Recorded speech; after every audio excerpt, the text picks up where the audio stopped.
Post time.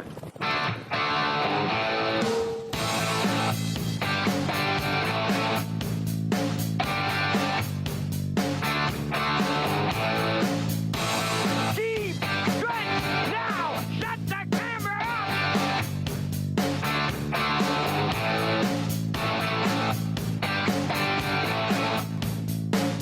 Broadcasting live from Prince Edward Island, this is Race Day.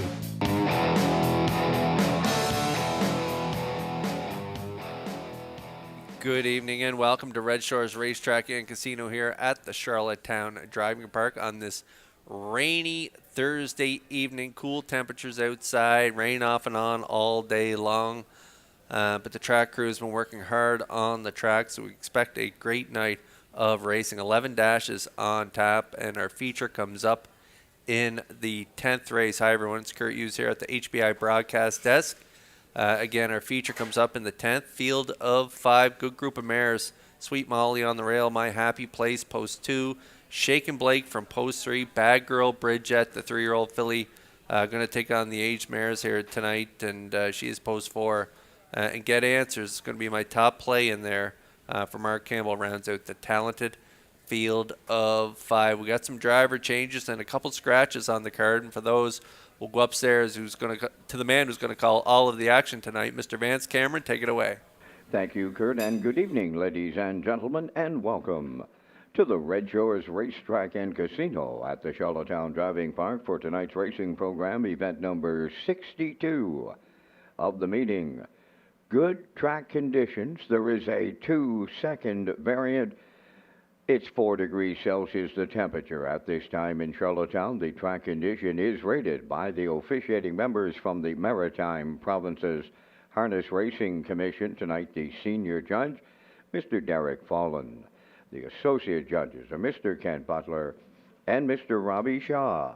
Now here are tonight's program and equipment changes. In the first race tonight, number 7, Moonbound, make the driver Kenny Murphy. Race 1, number 7, Moonbound, Kenny Murphy drives. Turning over to race number 2, the 4-entry Heather's Pet will go from blinkers to a blind bridle.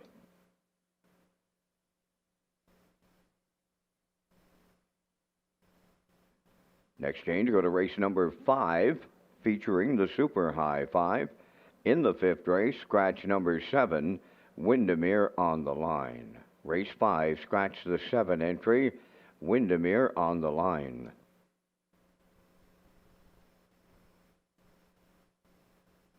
Turning over to race number 6.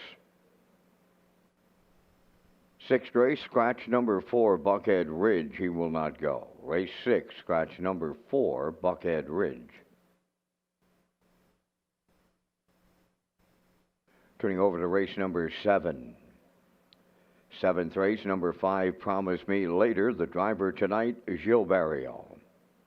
Gilles Barrio now driving 5, Promise Me Later in the 7th.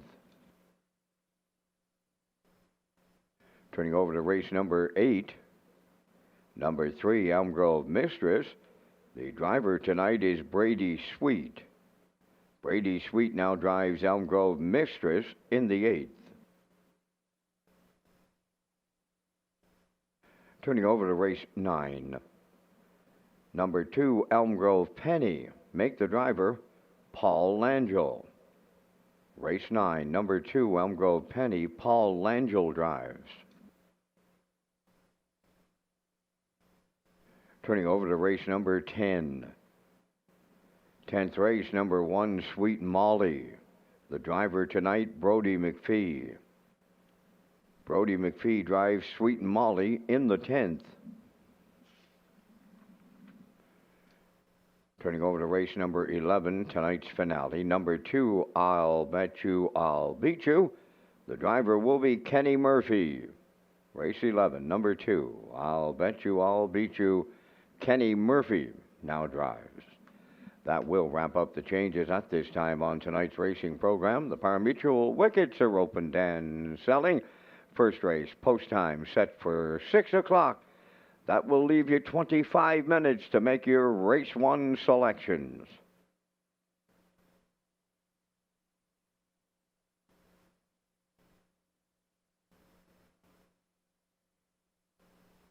Race Day Live continues from Charlottetown, Prince Edward Island. Welcome to our on-track and off-track customers. In the spirit of reconciliation, we acknowledge that the land upon which we gather is unceded Mi'kmaq territory. Abogwed Mi'kmaq is covered by the historic treaties of peace and friendship. We pay our respects to the indigenous Mi'kmaq people who have occupied this island for over 12,000 years, past, present, and future. Ladies and gentlemen, please rise, if you are able, for the playing of our national anthem.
Now, back to Race Day Live.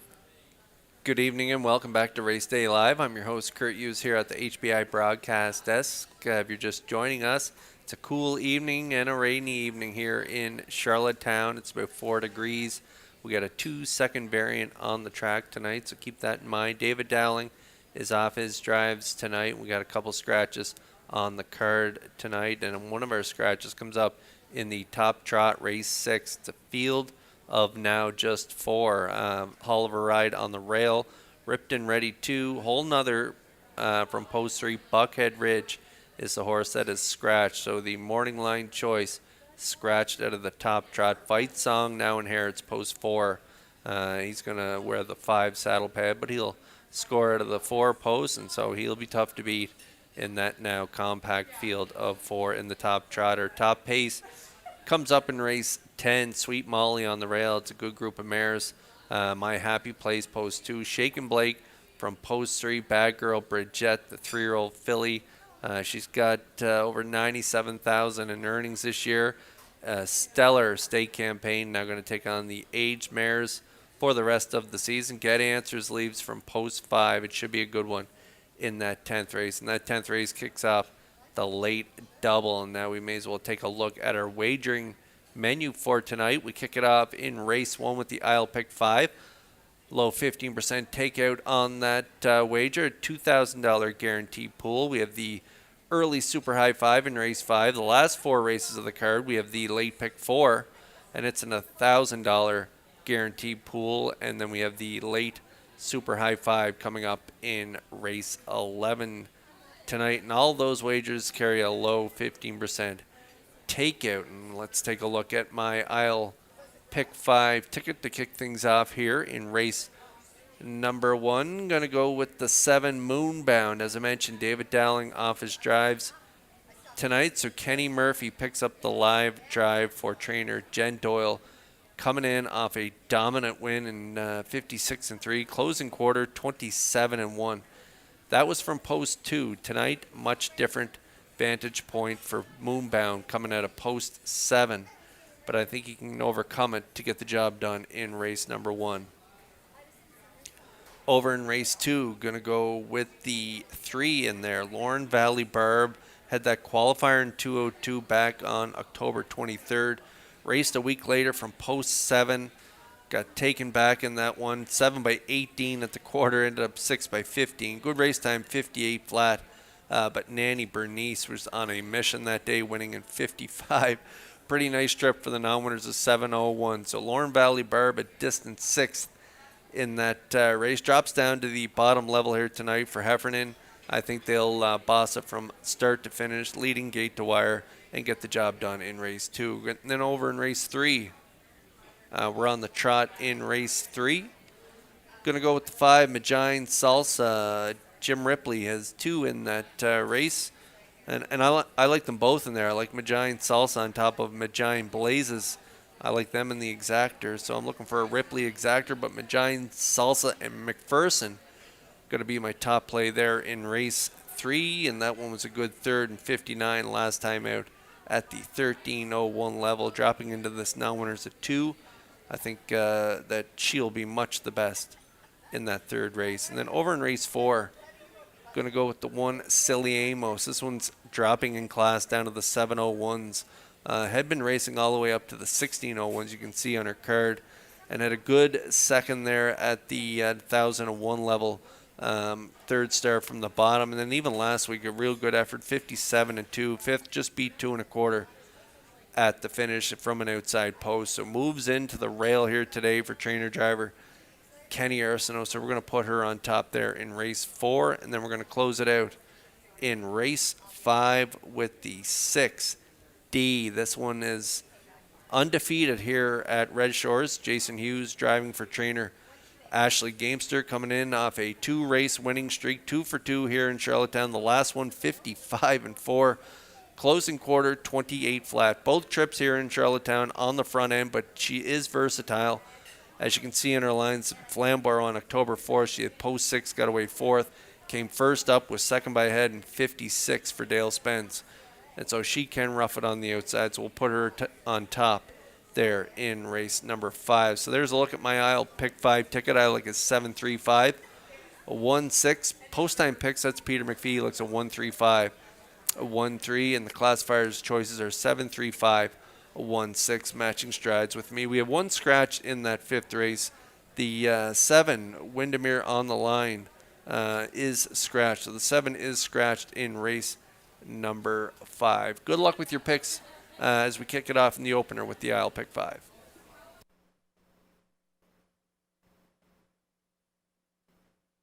Ladies and gentlemen, in race number 8 tonight, we have a driver change on the driver change. Race 8, number 3, Elm Grove Mistress. Now make the driver Miles Heffernan Sr. Race 8, horse 3, Elm Grove Mistress. Miles Heffernan Sr. now drives.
The first race pacers and the drivers enter the track on post parade. Francesca 1, owned by Chris Kelly of Calgary, Alberta, trained by Vaughn Doyle. Adam Murner drives.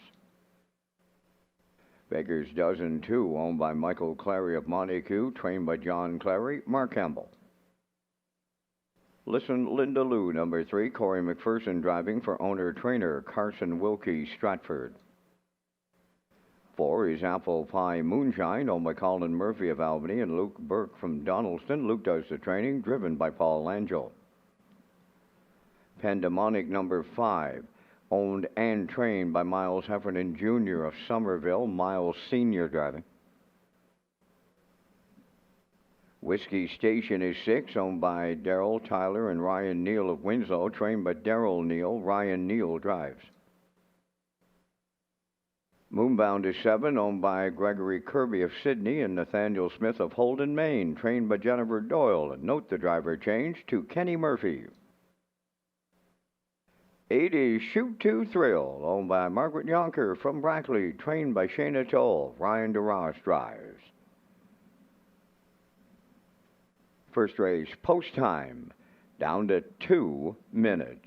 You're watching Race Day from Charlottetown, PEI. My co-host tonight is Kurt Hughes, and he's at the HBI broadcast desk with tonight's Red Shores wagering menu.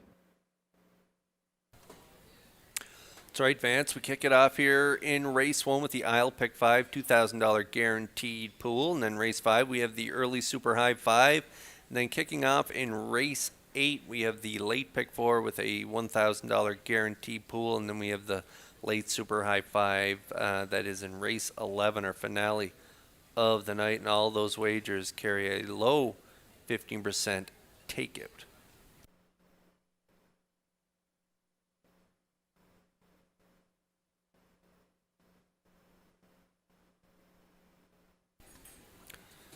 All right, Race 1 starters on track. 5-year-old younger winners of 1, not more than 2 races life. PEI fold 3 for fillies and mares. Moonbound, my top play off that breathtaking mile last time out. 3-year-old daughter by Bet the Moon.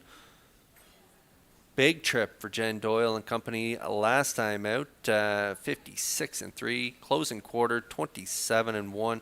Take a look at that closer 2 back, 27-3. With a big mile and 57 flat in the Maritime Breeder. So a dominant performance last time out at this level. I don't like post 7, but I think this filly can overcome it. I don't think she'll get it as easy on the front early in the mile like she did last week. Quarter and 30, half 59-3, and then Dowling just kept the pedal to the metal after that. But she may have to pay a little bit more of a price early, but I still like her on top. And Kenny Murphy in the seat. David Dowling off his drives tonight. So Murphy picks up the live mount from post 7 at 1-2.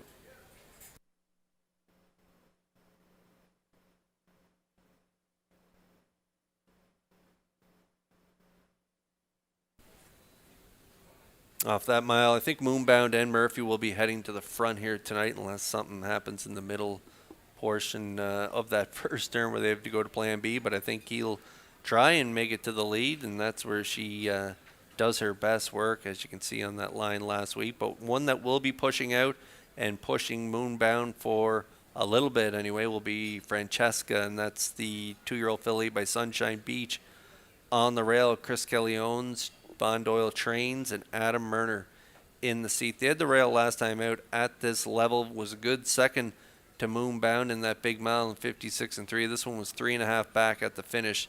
Closed it out in 27-2 for a mile of 57-1. She got 2 wins in 2 seconds from 5 starts. Pretty good season, just under $5,000 made.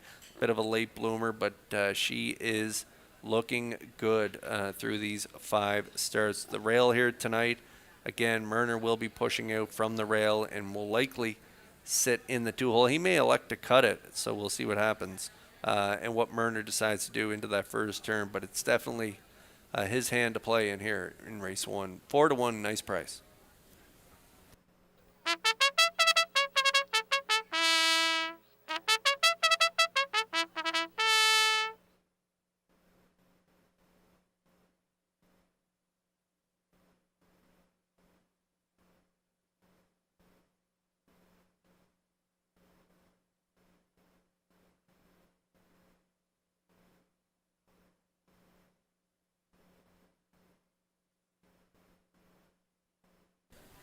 And I like to get creative, but I think it's going to be a repeat try as it was last week. Listen to Linda Lou grabbing the shoto last week in 58, 27 and 4.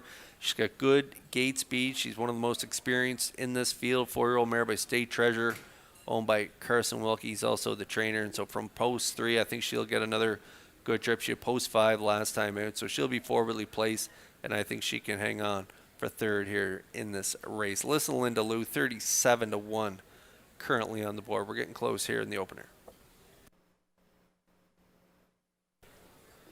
Metro Home Building Center starting gate in motion here for race 1. Let's send it upstairs to Vance Cameron for the call. Francesca, Baker's Dozen, Listen Linda Lou, Apple Pie Moonshine, Pandemonic, Whiskey Station, Moonbound, Shoot to Thrill Outside, top of the stretch.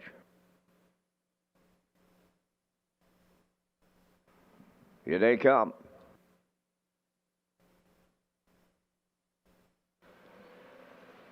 The rough and pacing, Listen Linda Lou leaving out. Pandemonic coming from the outside. Farther out, Moonbound leaves out third. Racing from fourth, Apple Pie Moonshine. Francesca away fifth. Baker's Dozen sixth.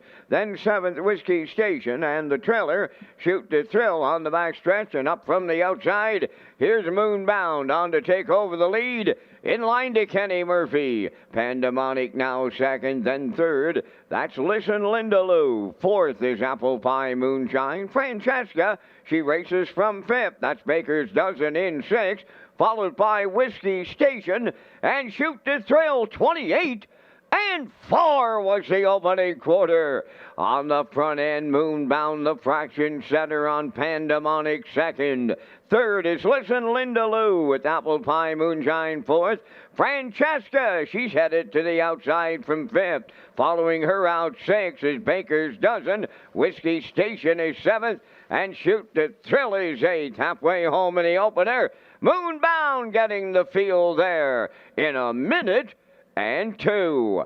Racing around the turn, arriving at 5/8. Moonbound leads it. Francesca on the outside, second, third. Pandemonic coming fourth on the outside.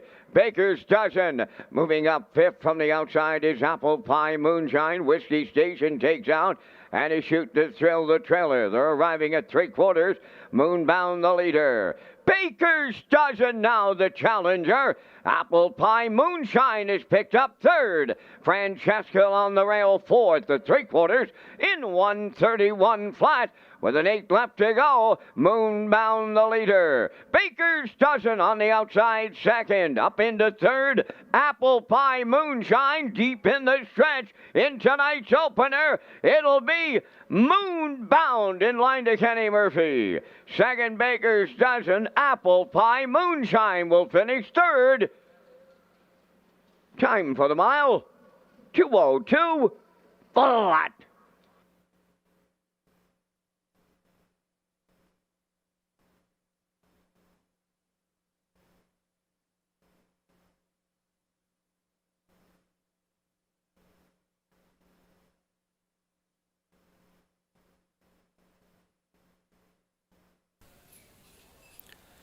Okay, the 7 Moonbound as advertised here tonight. Murphy picked up the live drive right from post 7 right to the front, 28 and 4. Nice middle half breather, half in a minute, 2/5, 3/4, 1:31 flat, and going to kick home in 31 to get the job done on the off track in 2:02. Moonbound does deliver as the chalk choice here in the opener. A big bounce back effort from the 2 Baker's Dozen.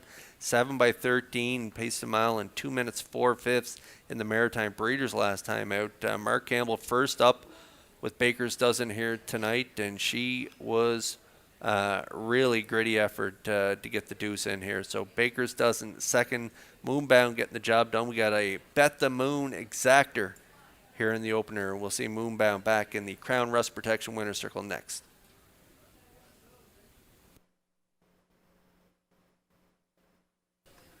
Make that a Bet the Moon try with the 4 Apple Pie Moonshine at 26-1 grabbing third. 7-2-4 unofficially here in the opener.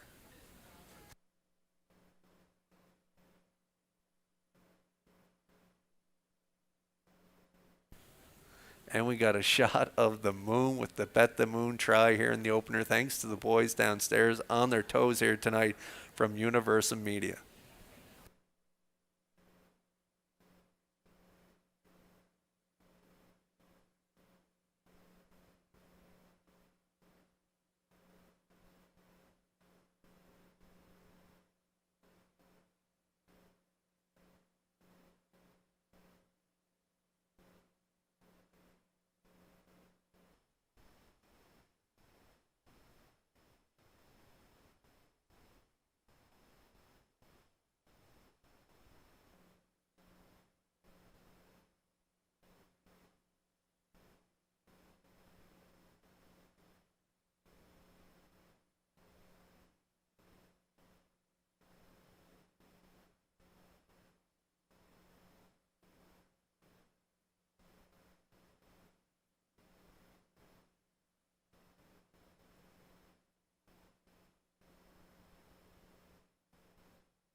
Here comes Moonbound to the Crown Rush Protection Winner's Circle in tonight's opener. They facing filly 3 by Bet the Moon off the Jeremy's Jet Dam Village bound, owned by Gregory Kirby of Sydney and Nathaniel Smith of Holden, Maine. Bred by Wade Piccone of Stanchel, trained by Jennifer Doyle. Kenny Murphy with a catch driving call to the Winner's Circle. Time for the mile in 2:02. That's Moonbound in the opener.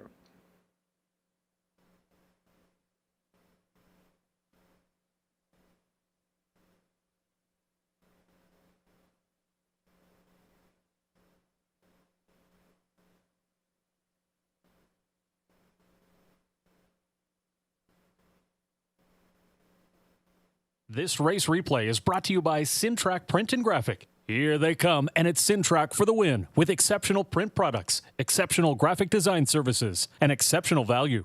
Syntrack Print and Graphics, 902-892-7719. Now the official results in the first race: Francesca finished 5th, Baker's Dozen 2nd, Listen Linda Lou 7th, Apple Pie Moonshine 3rd, Pandemonic finished 8th, Whiskey Station was 4th, Moonbound, the race winner. Shoot to Thrill finished 6th, 28-4, 1 minute 2, 131, and the mile in 2:02. In review, it's 5-2-7, 3-8-4, 1-6. Moonbound returning 330 to win. The exactor 670, triactor 3610, and the superfecta was 125.01.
Red Shores is pleased to announce HPI rewards for PEI customers. You can now play Summerside and Charlottetown live racing and earn points and convert those points to cash or other exciting offers. Sign up and play the horses through HPIBet.com and the new HPI rewards program for PEI.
Catch a few rays on the second race post freight owned by Carson Wilkie and Lowell Parkman of Stratford. Carson does the training. Corey McPherson drives. 2 J.J. Kinney, Bond Oil training and driving for owner Darla J., Charlottetown. Lorne Valley Barb number 3, owned by Barry McLeod of Cardigan, trained by Miles Heffernan Jr., Miles Sr. driving. Heather's Petwares number 4, owned and trained by Neil Bamberg of Charlottetown, Adam Murner drives. You Bet I'm a Good One, number 5, owned by Jeff Lilly, Blair McLaughlin, and Mark Gallant. Jeff does the training, driven by Ryan DeRoche. Twin Bee Solitaire, number 6, owned by Amanda McTavish of Harrington and Barry McTavish of Belfast. Stephen Murphy trains and drives. 4 minutes to post time. Park After Dark presents Jingle and Mingle on Saturday, December 6th at Red Shores, Charlottetown. Tickets are $25 each, plus HST and fees, and can be purchased through the Eastlink Center box office.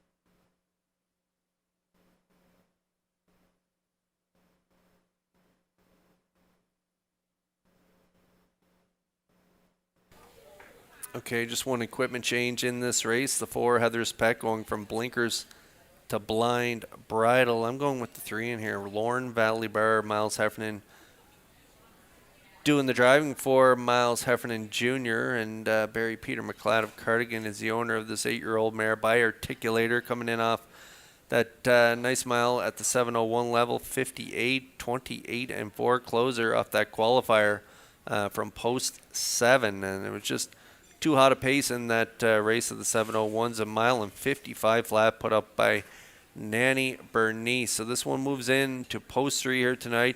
She does have good gate speed. As you can look on her lines there, down at that bottom line from post 3, she was a wire-to-wire winner in 57-3, and that was at the non-winners 1001 last 4 back in July. So a good tightener under her belt off that qualifier, about a month off, and so I'll look for Lorne Valley Barb to win in her second start back here. She is 3-5. I'm betting she goes right down the road here for Heffernan.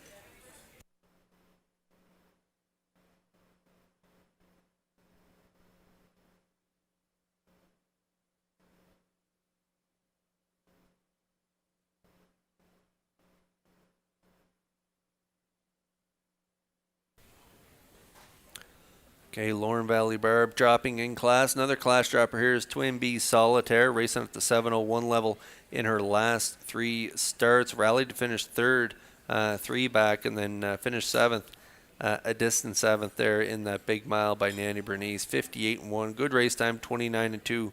Closer. Blew up the tote board there. 4 starts back with a win from off the pace in 59-3 at about 22-1 on the board. Twin B Solitaire, trained and driven by Steve Murphy, and I think they can rally to finish second in here. I'm going to put them in for the deuce in my exactor. I'm at 3-6. Twin B Solitaire, good price at 8-1.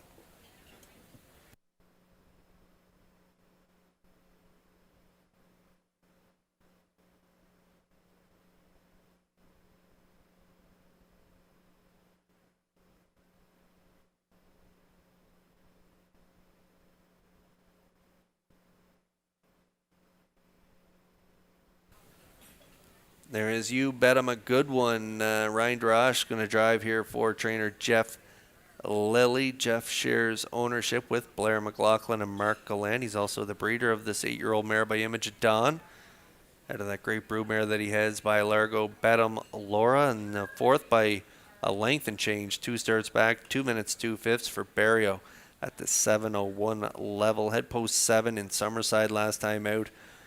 Big 3-wide blast at the 3/4 and then flattened out in the stretch. So a compact field here, post 5 to work with, and I think she can land somewhere on this try. So You Bet 'Em a Good One on the class drop, 4-1.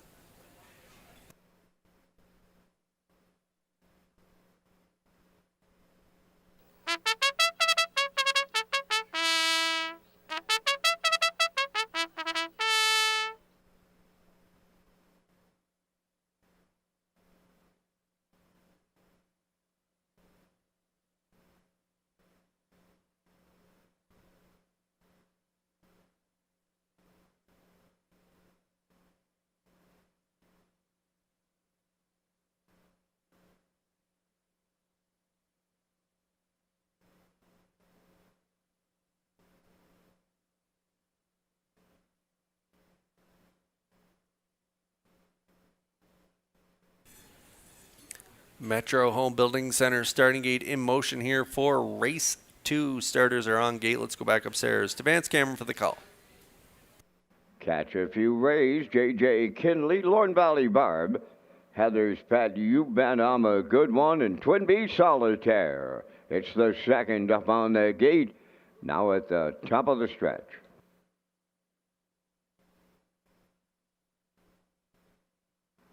Approaching a start. The rough and pacing Lorne Valley Barb leaves out. Catch a Few Rays along the rail. Heather's Pet, 3rd one, way wide for 4th. That's You Bet I'm a Good One. Twin B Solitaire, 5th, and at the rail, 6th. J.J. Kinley, they're quarter pole bound, and here comes Lorne Valley Barb and Miles Heffernan Sr. to take over the lead. Early company coming to call. You Bet I'm a Good One on the outside. In the pocket, 3rd, that's Catch a Few Rays, racing from 4th. Heather's Pet, Twin B Solitaire, away 5th, and the trailer, J.J. Kinley. They're on by the first quarter mile, led by Lorne Valley Barb in a 28 and 2/4. You Bet I'm a Good One found room to drop in for the 2-hole ride. Catch a Few Rays comes out of the turn 3rd, Heather's Pet 4th, Twin B Solitaire 5th, and the trailer 6, J.J. Kinley. They're halfway home, led by the post-time favorite, who is Lorne Valley Barb. You Bet I'm a Good One goes 2nd. Catch a Few Rays is 3rd. Racing from 4th, into the turn is Heather's Pet with Twin B Solitaire and J.J. Kinley on the outside. 59 and 1 the half mile. They're en route now to 3/4, and they're chasing Lorne Valley Barb on the backstretch. Heather's Pet comes rushing up on the outside, now 2nd. 3rd at the rail, You Bet I'm a Good One. Up 4th on the outside is J.J. Kinley. Catch a Few Rays 5th, and on the outside 6th, Twin B Solitaire. The 3/4 completed, and it was Lorne Valley Barb in 1:31 and 2. Heather's Pet on the outside at long odds, matching the strides of the leader. Coming late into 3rd, J.J. Kinley, and down the stretch they come. Lorne Valley Barb the leader. Heather's Pet on the outside. J.J. Kinley on the wire next. Lorne Valley Barb and Miles Sr. go all the way. Heather's Pet second. J.J. Kinley will finish third. And the time for the mile in 2:03 and 1.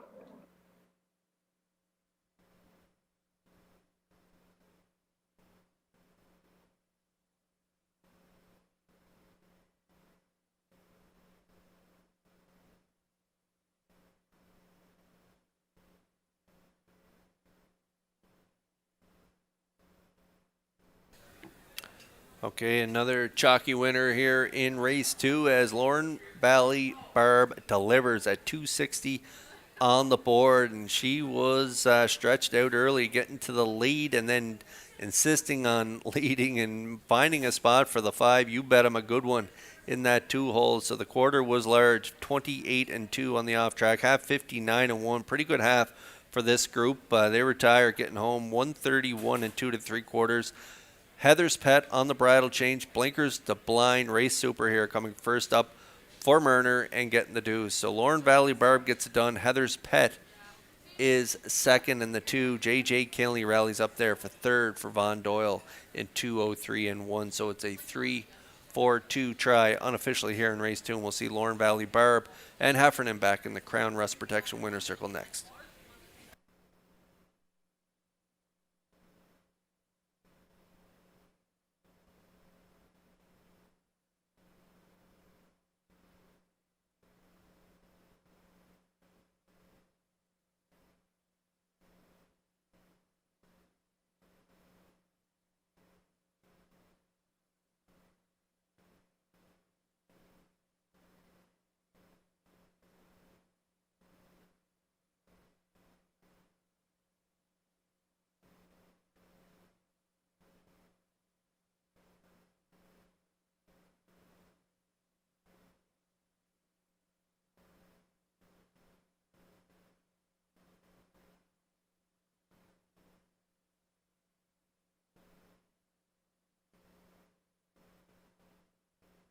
Here comes Lauren Valley Barb to the second race winner's circle, facing mare 8 by Articulator from the Pro Bono Best Dam, J.J. Takor, owned by Barry McLeod of Cardigan, bred by Jerry McDougall and Kevin McLeod, trained by Miles Heffernan Jr. and driven to victory by Miles Heffernan Sr.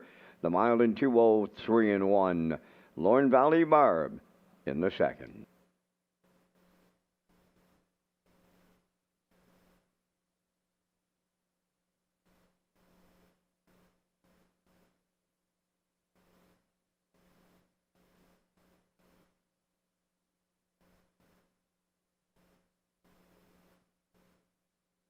This race replay is brought to you by All Star Cresting, specializing in embroidery, screen print, promotional products, and on-site cresting featuring the newest technology and one of the largest embroidery and screen printing departments in Atlantic Canada. For all your clothing and merchandise needs, email sales@allstarcresting.ca.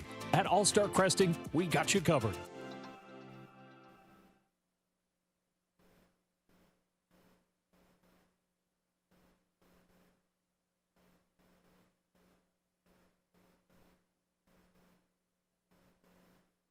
Now the official results from the second race. Catch a Few Rays 6, J.J. Kinley third, Lauren Valley Barb the race winner.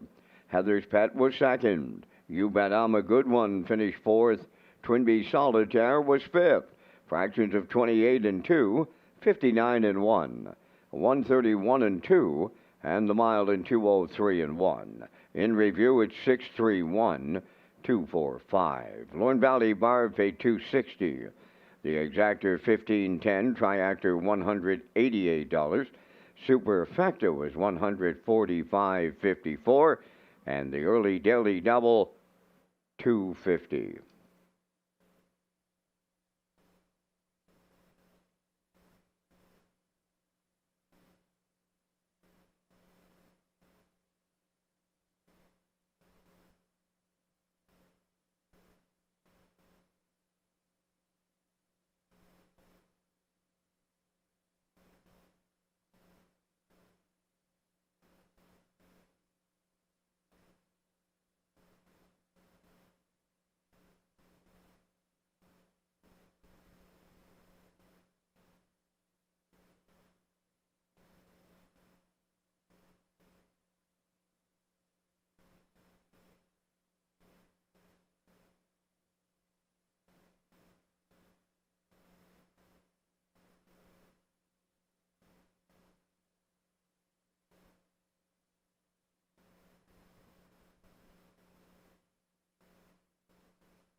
Red Shore Summerside has another exciting on-track promotion until the end of our live racing season on November the 11th, introducing the new track triple by the Isle Pick 5, a Pick 4, and one daily double.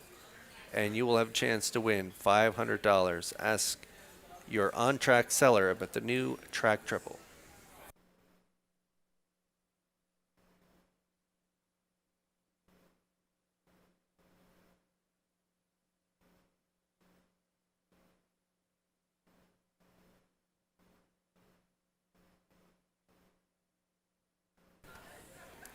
Okay, we'll take a look at the Atlantic Post Calls paddock, Cam, and our selections for the upcoming third race. I'm going 5, 3, 4 in here. Magian Salsa on top of the 3 Magian Blazes and the 4 Camco Laredo. Post time picks, it's Peter McPhee at 5, 4, 3, along with the classifiers choices in here at 5, 4, 3. 7 away from the third. The horses will be on the track in just a moment.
Third race trotters are on post for 8. Fire the Rocket wears number 1. O'Madonnell McRae of Vernon Bridge, trained by Ashley Gamester. Jason Hughes drives.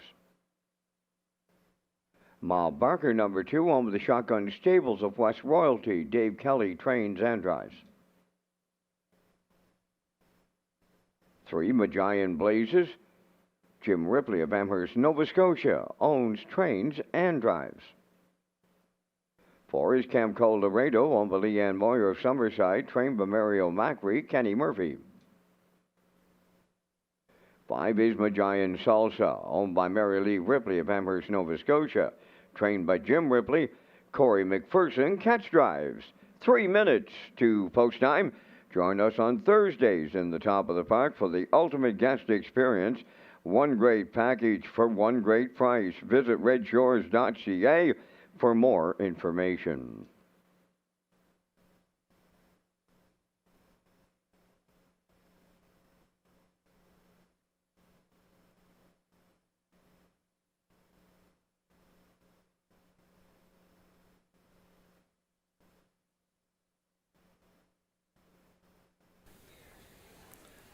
Okay, we're on the trot here for race 3. Non-winners 2, race life. Also eligible non-winners 750 last 4 with allowances. And they draw outside Giant Salsa. That's what I'm going to go with on the outside of the gate here. 8-year-old mare by Ted the Stud. Mary Lee Ripley of Amherst is the owner and breeder. Jim Ripley, the trainer. Corey McPherson in the seat, coming in off a big third and 59 at the 13:01 level and behind Rocket Blast and Oliver Ride. That was a good one for her latest, and pretty good miles up and down the card. Mile and 58 and 4, 3 starts back, finishing 4th. And take a look who finished first, second, and third. Not too shabby.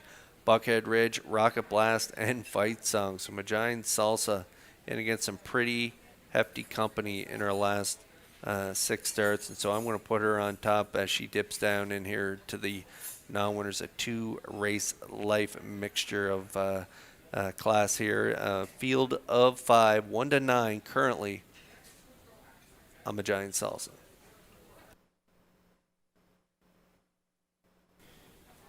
And warming up right behind her is the 3 Giant Blazes. Jim Ripley, he will drive. This is the other trainee of his in this one. That's a 5-year-old by Ted the Stud. And he is the owner, breeder, trainer, and driver. Does it all on this one. Coming in off, take a look at that string of top 3 finishes. 7 top 3 finishes in a row. Coming in off a strong third from the rail at this level. 59 and 3. Whole nother got the job done on that day. Camco Laredo got the deuce, and this one was third by 3 1/4. Closed in 28 and 4. So I think he can be part of this ticket. I like him for second, actually. I like him to beat the 4, Camco Laredo, this week. He has the inside advantage, so we'll put him there in the deuce. Giant Blazes at 10 to 1.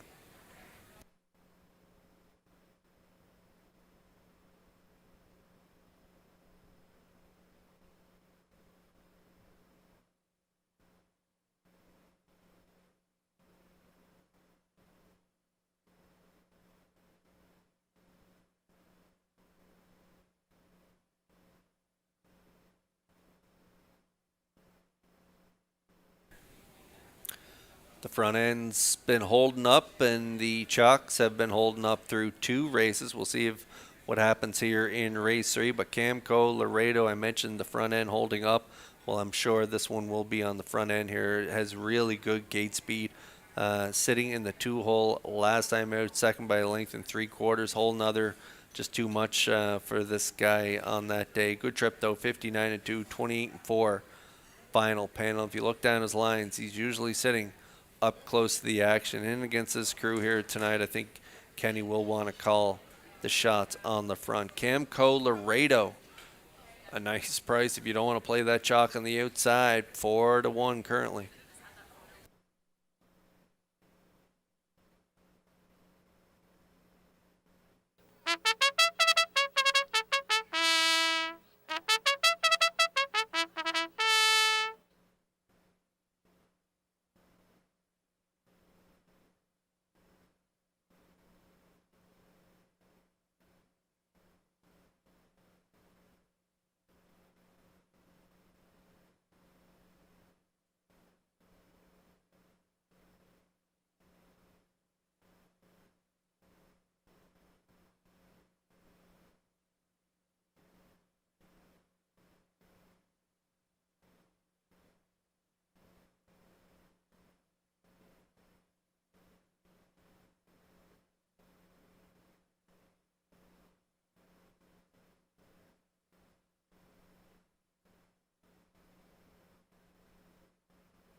5 trotters lining up in behind the Metro Home Building Center starting gate for tonight's third race. Let's go back upstairs for the call to Vance Cameron. And those 5 trotters are Fire the Rocket, Ma Barker, Majayan Blazes, Kemco Laredo, and Majayan Salsa. Top of the stretch.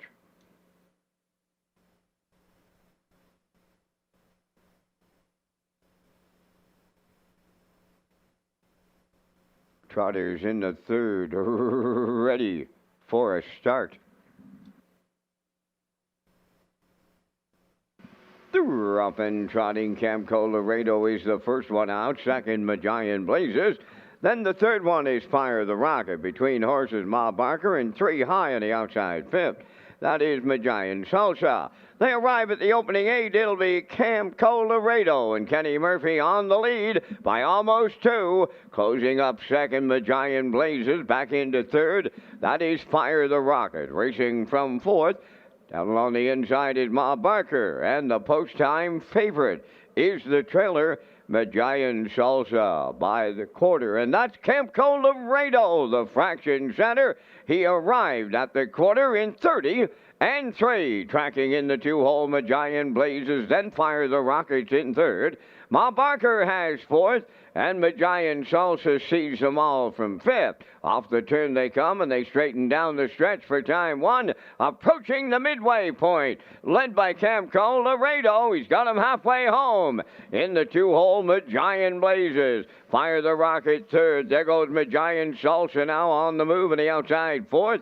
Ma Barker now fifth. The half mile in 103. Midway around the paddock turn they go. Approaching on the 5-8, Camco Laredo, the leader. Now on the outside, Majayan Salsa coming second.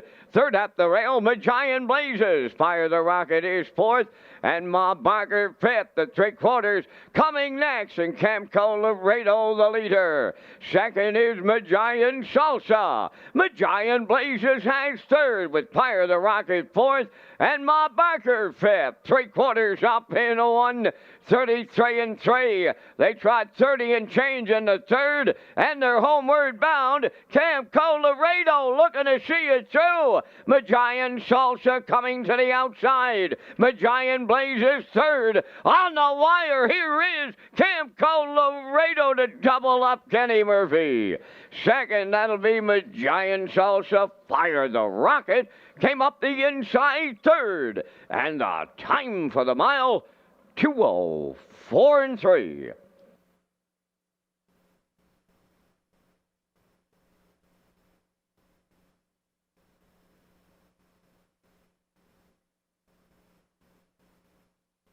Judges' inquiry underway now in the third race. It involves a break on 3 Majayan Blazes.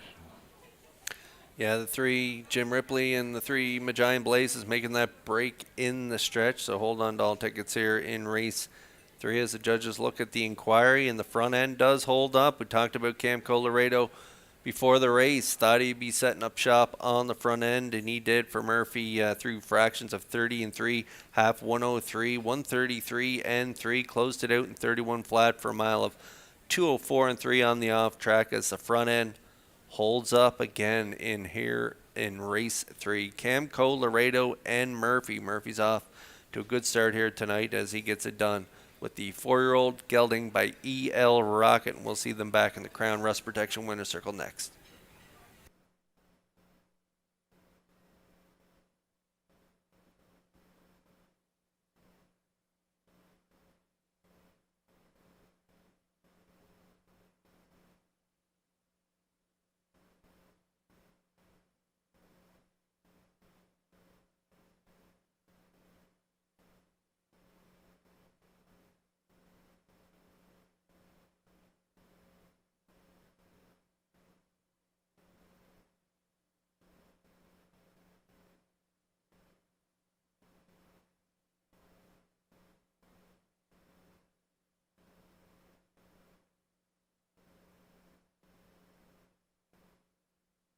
Results of the third race judges' inquiry, there were no violations.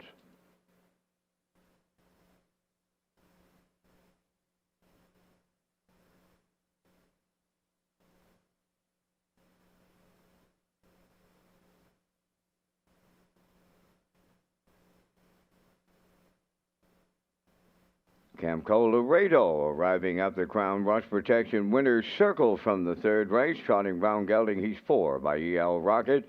From the Lucky Chucky Dam, Chucky's Princess. Ombali Ann Moyer of Summerside, bred by Blair Campbell of Darlington. Trained by Mario Macri, and Kenny Murphy has his second winner tonight for the double. The miles in 2:04 and 3. Camco Laredo in the third.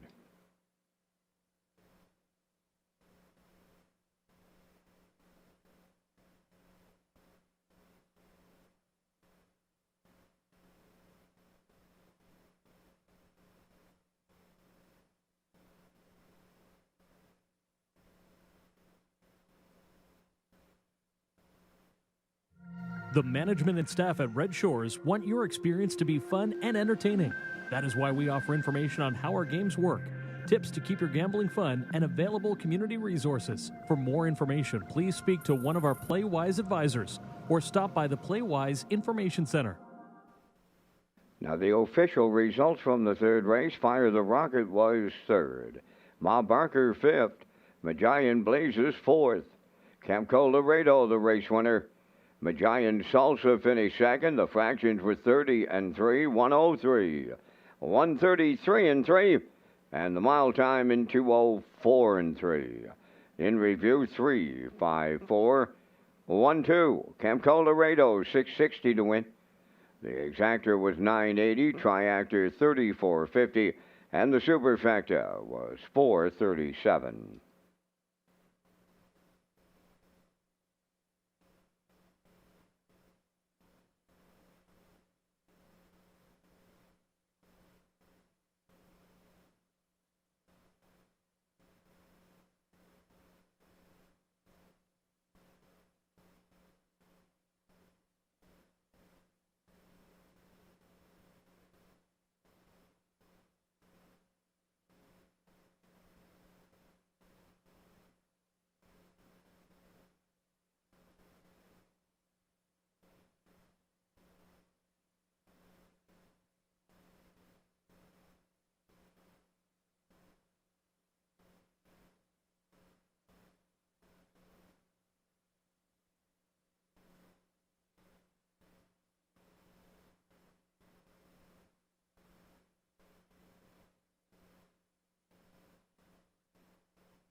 The Top of the Park restaurant is now taking reservations for the Red Shores holiday lunch and dinner buffets.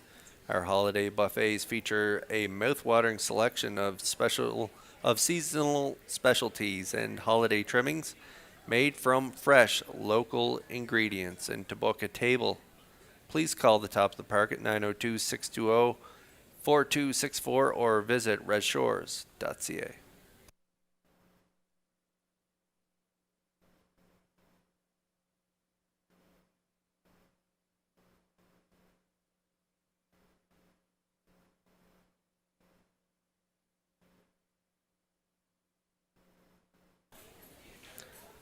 There's a look at the picks for the upcoming fourth race. Says we're all on board the one here. Silly Amos on the class drop for Arsenault, putting her on top. I like the 4 in there for a second. The 3-year-old filly by Stonebridge Terror. Maya, Adam Murder trains and drives. Put that one in for the deuce. And I like Redland Peaches for third. Post time picks, Peter McVie tonight. 153 along with the classifier's choice at 153.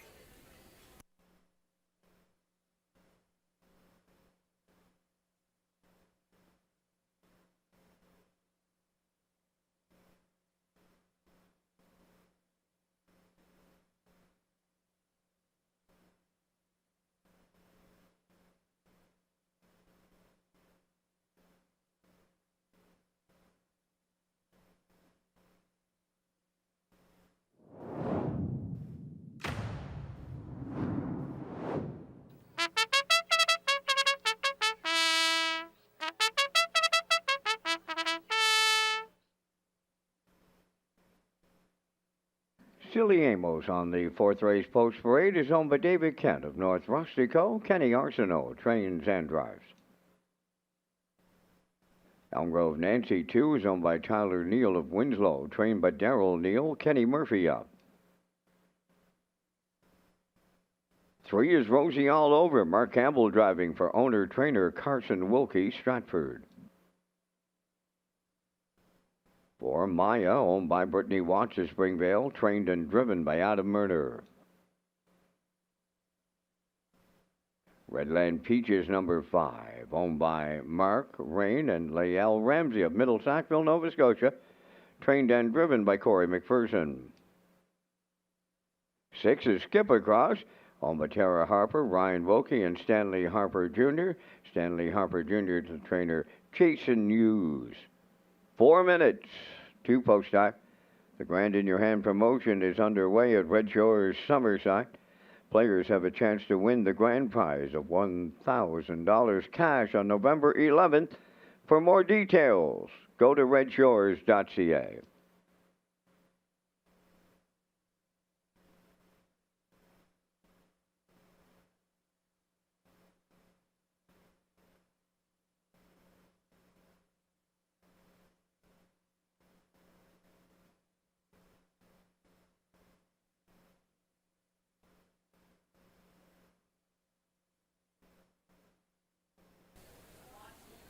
All right, fourth race starters on track. Philly Mares now winners 701 last 4. Class droppers on top of my ticket. That's Silly Amos, and she has the pole position. She had post 6 last time out, got away 6, ended up 5th, just back 2 1/4 at the finish. 57 and 2 shows a nice mile. 2 back and 58 and 3, just back a length and a quarter at the finish again from off the pace. All those trips were at the now winners 1001.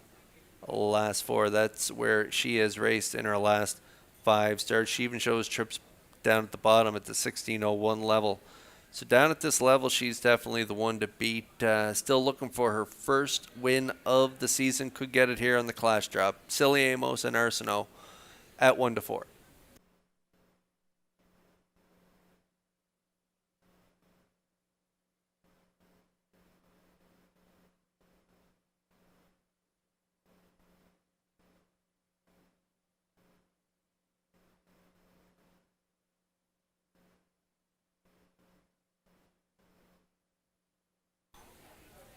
All right, I think Silly Amos may call the shots for the veteran Arsenault on the rail. If you're looking for a closer, it could be this one, Maya, coming off a big win at the bottom level there. 401s off the qualifier. Got away 6 by 8 1/4 at the half. Back half, 58. So a nice mile there, and 59 and 3 as she rallied to get the job done there by a length and a quarter. 3-year-old daughter by Stonebridge Terror, owned by Brittany Watts. Adam Erner trains and drives. She looks good out there on the track tonight, and so we'll put her in there for the deuce. Maya, 6-1.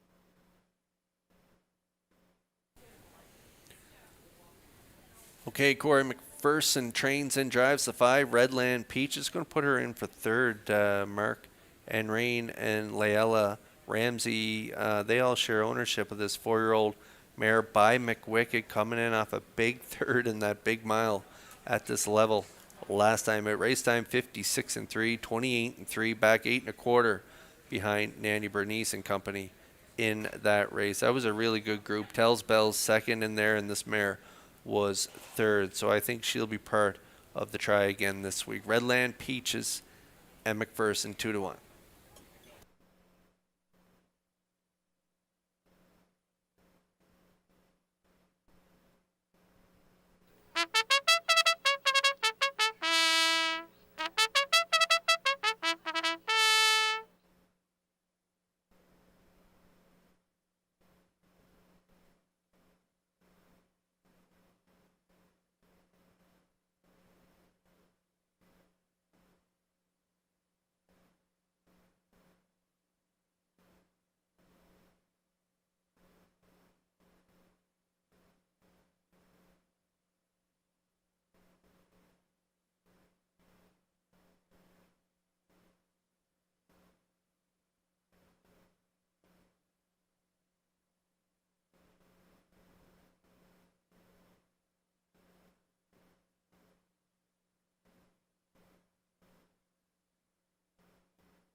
Countdown clock ticking away here in race 4. Metro Home Building Center starting gate in motion here for the 4th as well. And the starters are on gate, so back up to Vance Cameron for the call. Silly Amos. Elm Grove Nancy, Rosie all over Maya. Redland Peaches and Skipper Cross at the top of the stretch.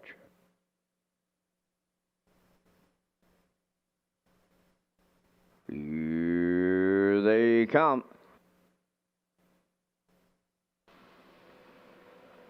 Rough and pacing, Silly Amos will leave out. Second is Rosie all over. Third one to the turn, Maya towards the rail. Elm Grove Nancy away fourth.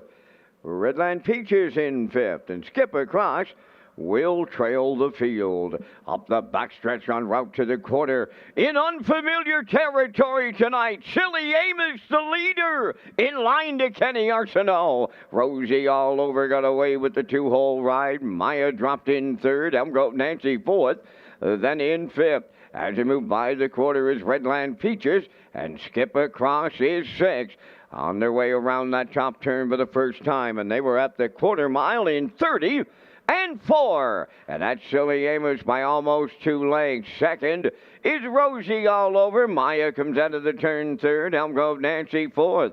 Redland Peaches in fifth. That's Skipper Cross, the trailer, as they arrive at the midway point. Straight alignment and no movement. Halfway home, the leader, Silly Amos. Racing second, Rosie all over. Maya third. There goes Redland Peaches underway on the outside fourth. Elm Grove Nancy now fifth.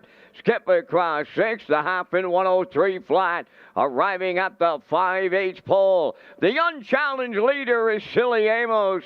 Second, Rosie all over. Redland Peaches on the outside, advancing third. Maya's on the rail fourth. Elm Grove Nancy has tipped out from fifth. Skipper Cross continuing to trail at the three-quarter pole. That's Silly Amos, the leader. From the outside, Redland Peaches on the rail. Rosie all over. 3/4 of a mile in 1:33 and 4. And they're homeward bound. Silly Amos clear by 2. Rosie all over second. Redland Peaches third. Maya fourth. Deep stretch now on the wire. Here is Silly Amos in line to Kenny Arsenault. Maya rallied up the inside second. Rosie all over held third. And the time for the mile, 2:03 and 2.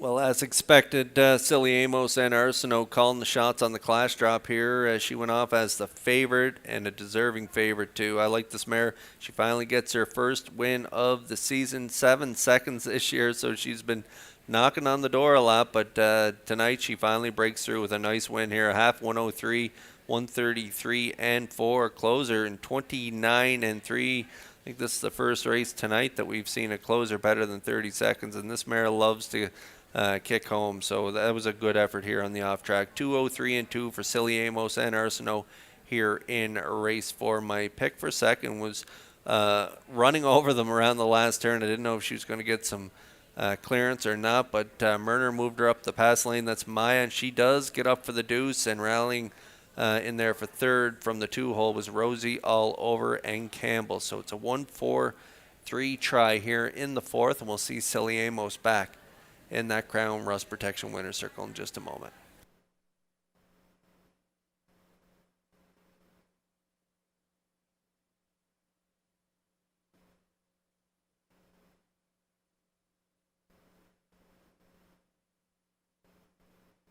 Here comes Silly Amos to the 4th race winner's circle by pacing mare 7 by Steelhead Hanover off the Modern Art Dam. Modern example.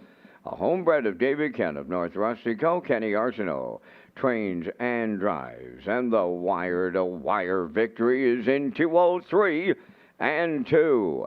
Silly Amos wires the 4th.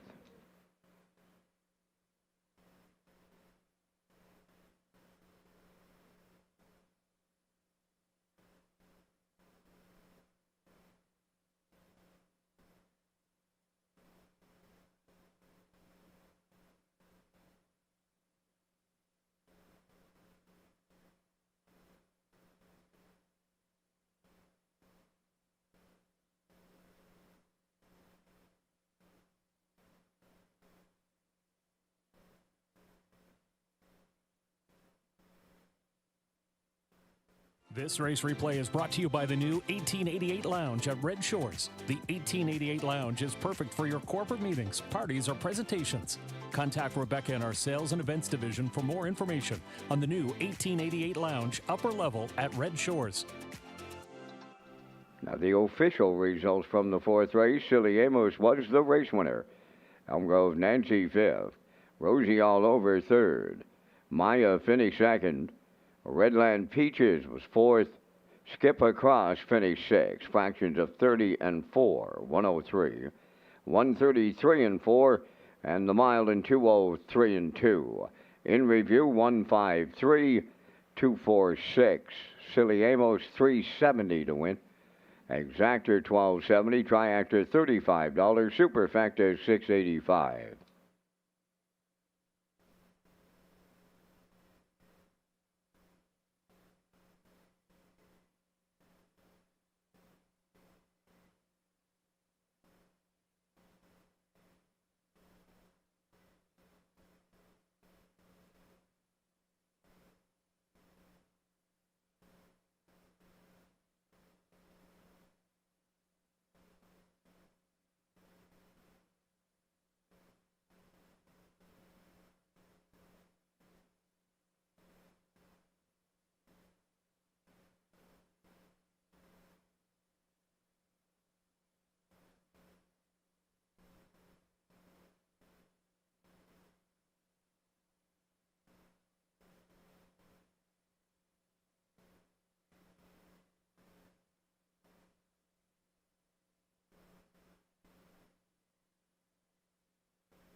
Free Wi-Fi is available at Red Shores for our guests, and you can now sign up for betting free at hbibet.com. Wager $100 in the first 30 days and receive a deposit for $100. Just click on Red Shores Guest when searching for Wi-Fi in your settings page. It's another way to enjoy your guest experience at Red Shores with free Wi-Fi and using your smartphone to place your bet at hbibet.com.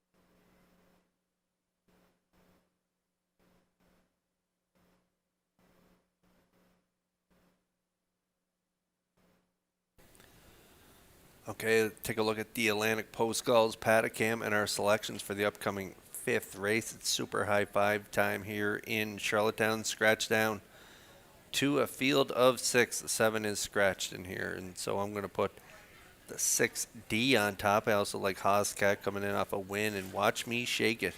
She's been really good in her last 6 starts, so I'll look for her to round out my top 3 in the triactor. And I'll be back with Vance to give you my super high 5. Play with the Vance cam here after post break.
Race 5 featuring the Super High 5 set for the post parade. Lorne Valley Live, number 1, owned by Barry McLeod of Cardigan.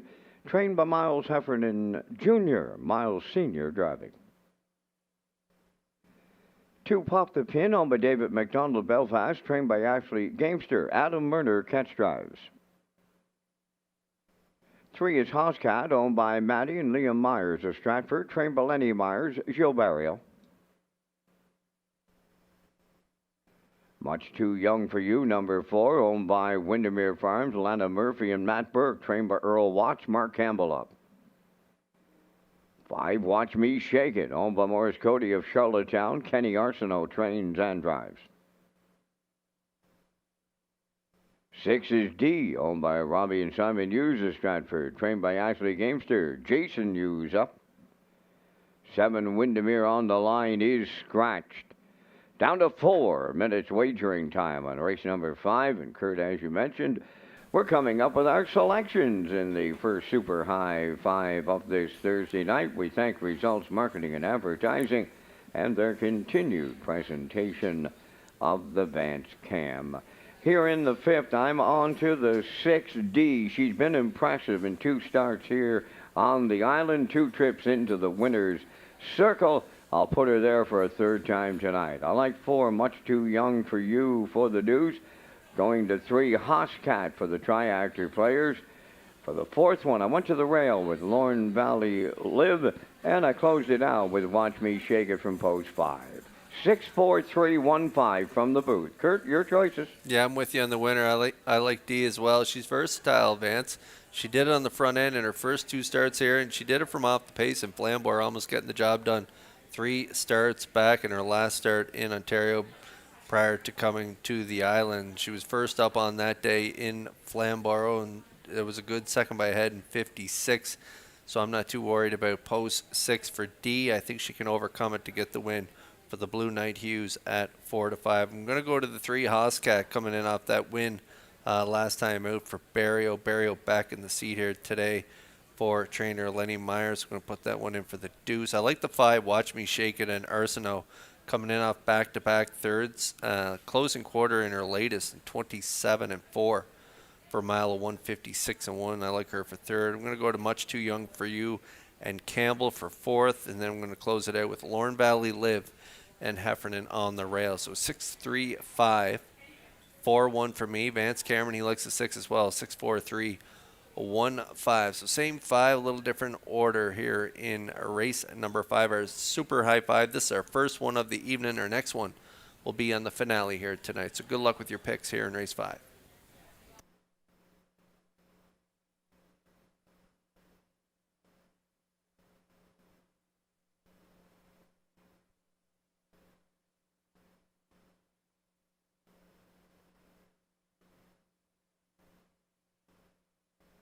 Ladies and gentlemen, here's an update on the track conditions. The racing officials will remain the track condition listed as good, but now there is a 3-second variant. 3-second variant on the good track.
Metro Home Building Center starting gate in motion here for race 5. Countdown clock ticking away. Field is on gate. Let's go back upstairs to Vance Cameron for the call. Lorne Valley Live, pop the pin, Hoscat.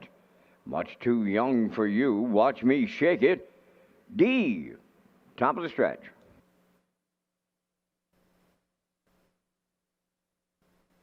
Now approaching a start.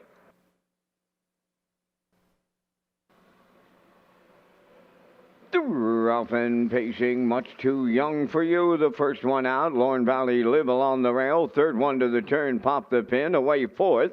That's Hoscat. Watch Me Shake It is fifth. Now the trailer is D as they round the turn, arriving at the eighth, and a much too young for you will take over the lead for Mark Campbell. Lorne Valley Live gives way for that two-hole ride. Pop the pins away third.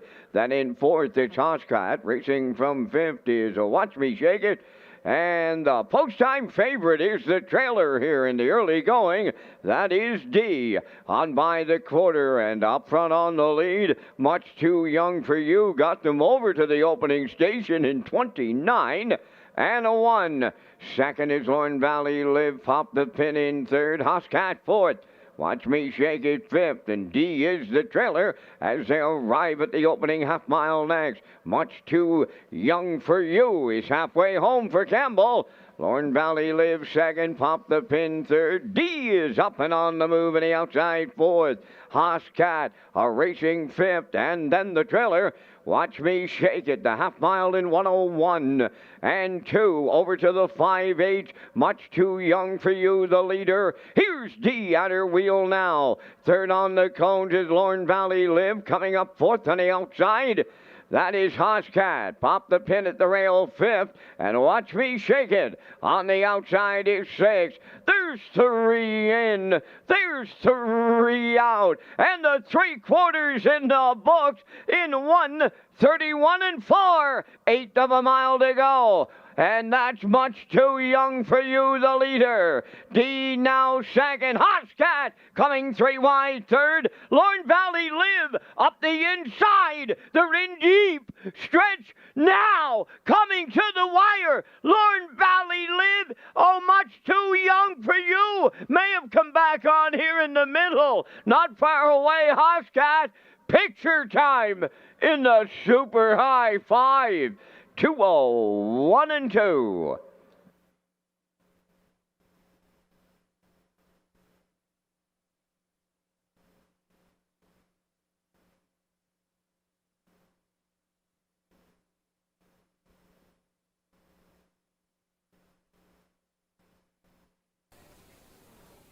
Well, Much Too Young for You got that second quarter breather of 32 and 1. Paced it back half in a minute here on the off track, rated 3 off.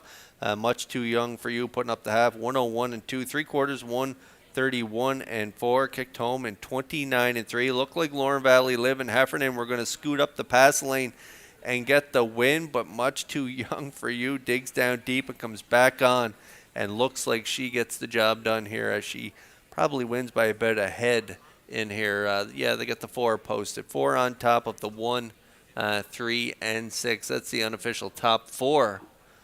We'll wait to see that super high five result here in just a moment. But Much Too Young for You does get it done on the front for Campbell. And we'll see her back in the Crown Rust Protection Winner's Circle next.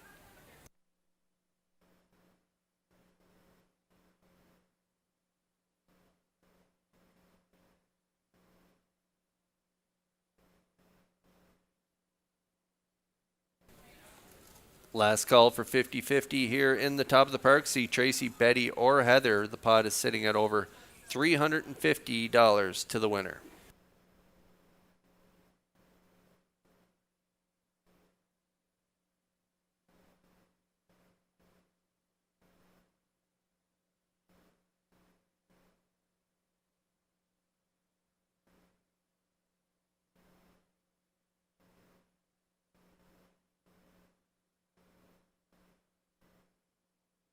Much Too Young for You in the Crown Rust Protection Winners Circle here in the 5th.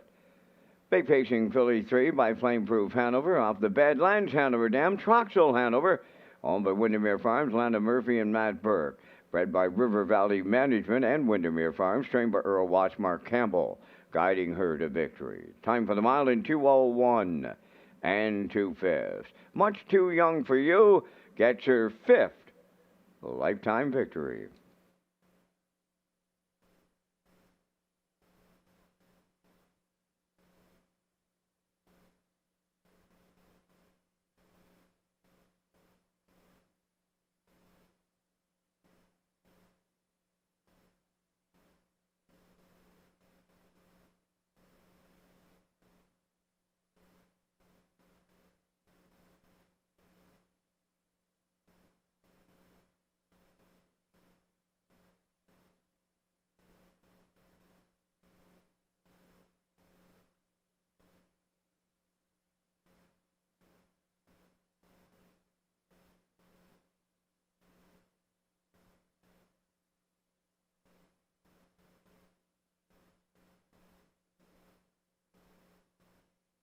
This race replay is brought to you by Symes Horse Transport. Based in Nova Scotia and with over 20 years of experience, Chucky Symes would welcome the opportunity to transport your horses when you need them moved.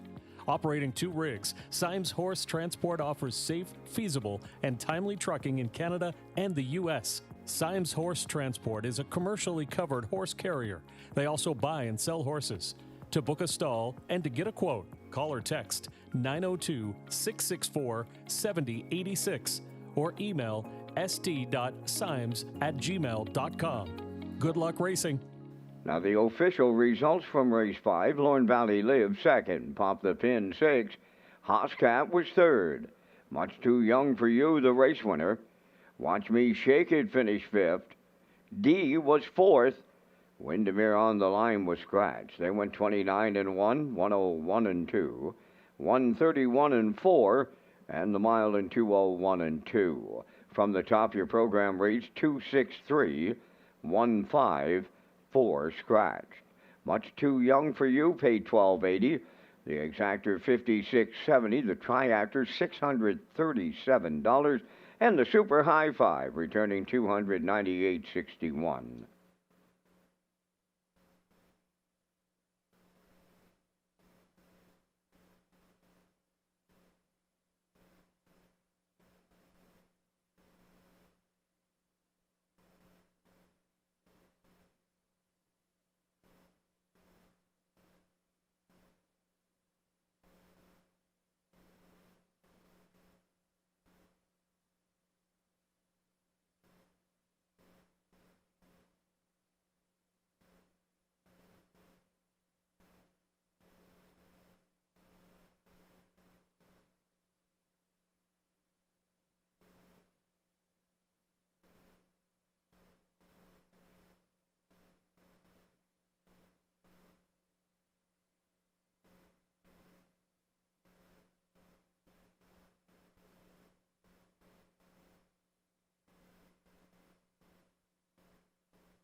Okay, Red Shores would like to hear from you. Take our short guest survey by visiting Redshores.ca/survey and let us know about your most recent visit to Red Shores. And guests who complete the survey are entered into a monthly draw for a chance to win a $50 dining gift card.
We're back out on the trot here for the sixth race, the Run Parade Hall of a Ride. Number 1, Brian DeRoss driving for owner-trainer Janice Hubbard, Carlisle, Ontario. 2, Ripped and Ready on Medina Clove, New Haven, and Dr. Ruth Irving of Russell, Ontario. Dino does the training. Brett Clove drives. 3 is Whole Nother. Colin Shepard of Brackley is the owner and the driver. Morgan Shepard trains. 4, Buckhead Ridge is scratch. Number 5 is Fight Song. On McDonald McRae of Vernon Bridge, trained by Ashley Gamester, driven by Jason Hughes. 4 minutes to post time. The PEI Matinee Racing Banquet is scheduled for Wednesday, November 19th at the Top of the Park Restaurant. To reserve your tickets, contact Julie Jameson at 902-569-1682.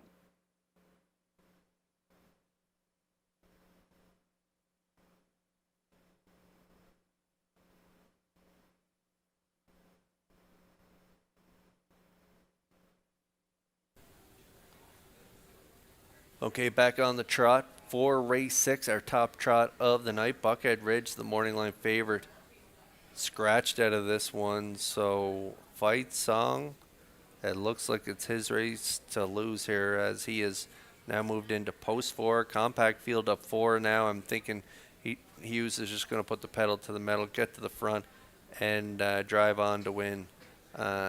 He was a good winner 2 starts back in that Island Oceans final, where he set the track record 54-3 on that incredible day, and winner by 21 lengths on that day. 28-3 closer, rallied from off the pace to finish second to Buckhead Ridge in his latest, and he had the outside on that day. Post 7 was just back a length and 3/4 at the finish. Donnie McRae from Vernon Bridge is the owner of the 6-year-old son of Cadabra. Hughes in the seat for trainer Ashley Gamester. Fight Song, the one to beat in here at 1-4.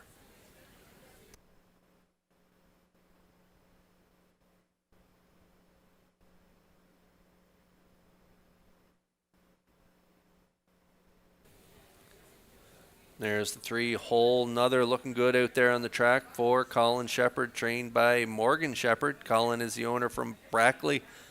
Nice win off the qualifier, right on the front end, 59 flat, closing quarter, 28-4. Whole Nother post 3 here today, should be forwardly placed, probably sitting up in the top 3, and I'll look for Whole Nother to round out the exactor in here at 4-1.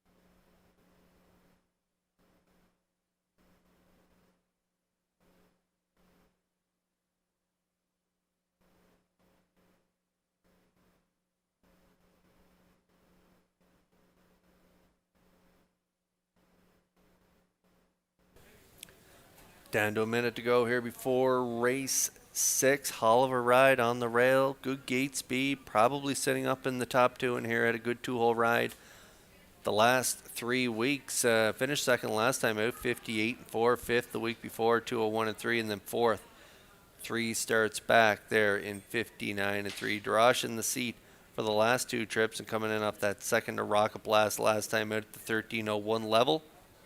Again, should get a good trip up close to the action. So we'll put Hall of a Ride in there for third in the try. 7-2 currently.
Metro Home Building Center starting gate in motion here for race 6. Top Trot lining up in behind the gate. Scratch down to a field of 4, and we'll go up to Vance Cameron for the call.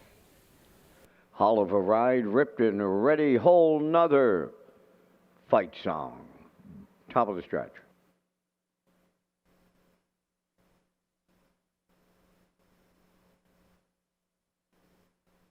Approaching a start. Fight Song pushing the gate away as he heads to the front. Hall of a Ride away second. Whole nother goes third.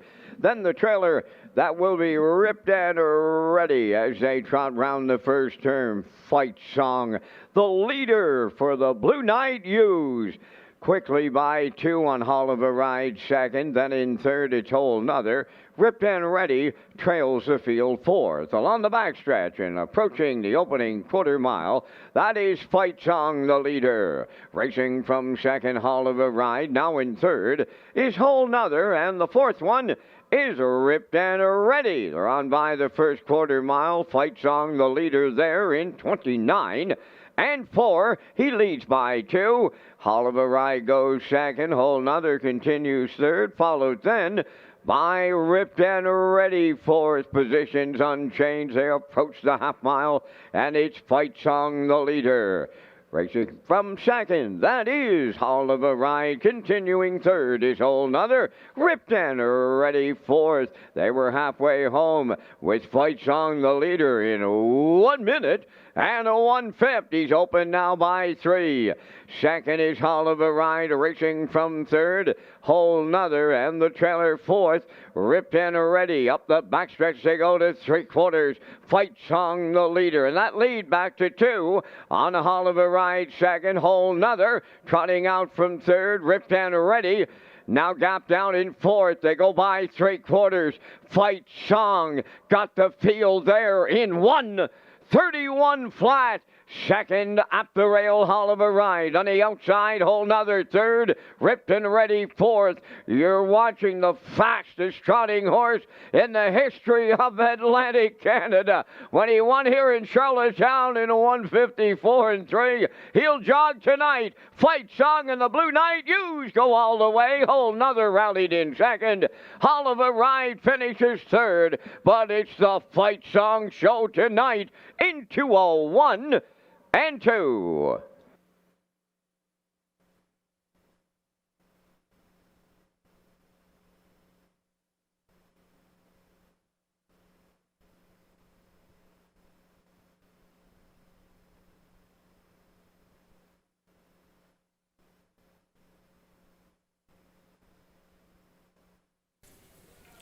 Yeah, he's a beauty. Big, good-looking trotter on the track, too, and he just does his work. Big, muscly trotter. He pushed the gate out here tonight, getting to the front, 29 and 4, half in a minute, 1/5, 3/4, 1:31, and then he kicks home there in 30 and 2 for the victory in 2:01 and 2 as he gets it done here in the top trot. Fight Song and Hughes, they pick up their 8th of the season, 31st of his career, and he gets it done here tonight.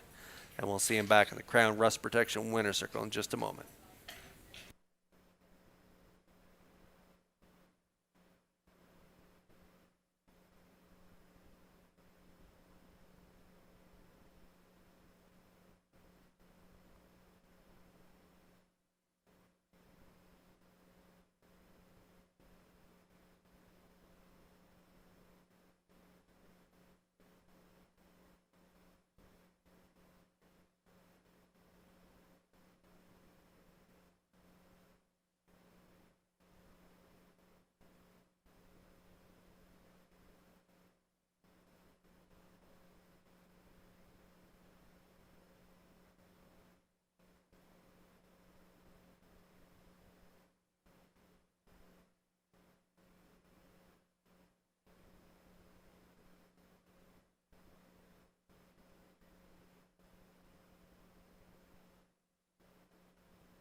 Fight Song arriving at the six-race winner's circle, trotting Bay Gelding. He's 6. The Son of Cadabra is off the Muscle Hill Dam.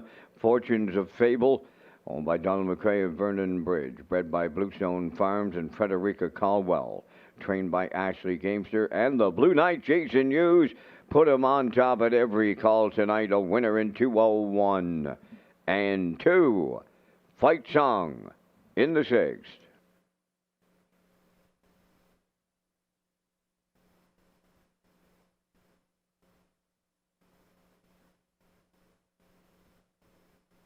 Windermere Farms is proud to announce shares are now available in our 2025 yearlings.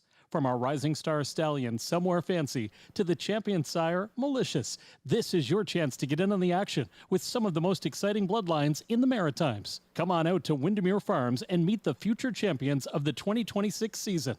To book your viewing and for more details, contact Earl Watts today. Windermere Farms, where Atlantic Canada's champion stallions call home. Now the official results in race 6. Oliver Ride 3rd, Ripton Ready 4th, Whole Nother was 2nd, Buckhead Ridge was scratched, Fight Song the winner, 29 and 4, 1 minute 1, 131, and the mile 201 and 2. In review 3, 4, 2, scratched 1.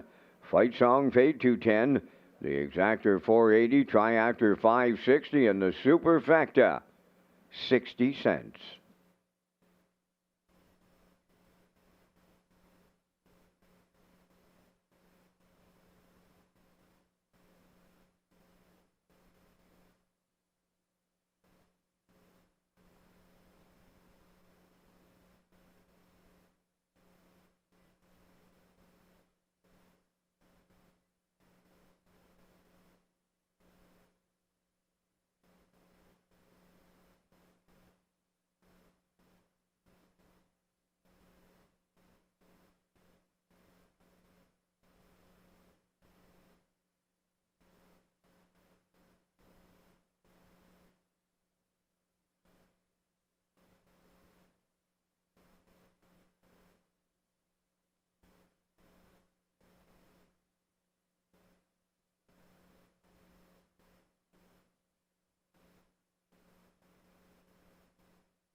Red Shores Racing is proud to present the Player Portal. This page has everything you need as a player in one location. Race programs, top picks, additional chart lines, race replays, driver and trainer stats, winning post positions, and more. So visit the Player Portal at Redshores.ca/racing.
Okay, race 7 coming up next. Real good group here. Filly Mares now winners at 22.51.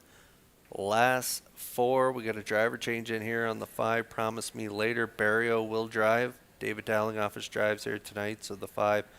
Promise Me Later will be driven by Gilles Barrio. I'm going with the 2 on top. Rosetown Mary coming in off a front-end victory down in class last week for Corey McPherson. I'm going to put them on top of the 1 and 4. Post time picks looks at 2 as well, going with the 5 and 1 in there for second and third. And classifiers choices are 2, 4, 5 here in race 7. The horses are making their way out onto the track. Post parade is next.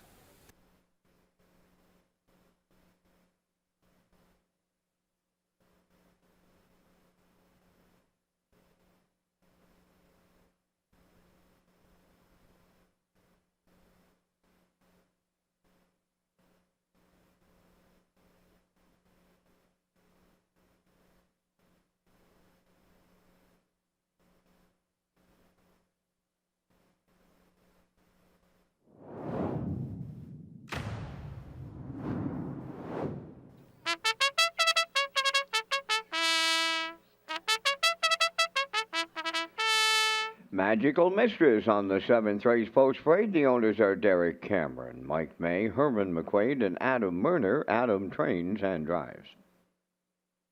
2 is Rosetown Mary, owned by the Rosetown Stable of Stratford, and Taylor McPherson of Cornwall. Corey McPherson trains and drives.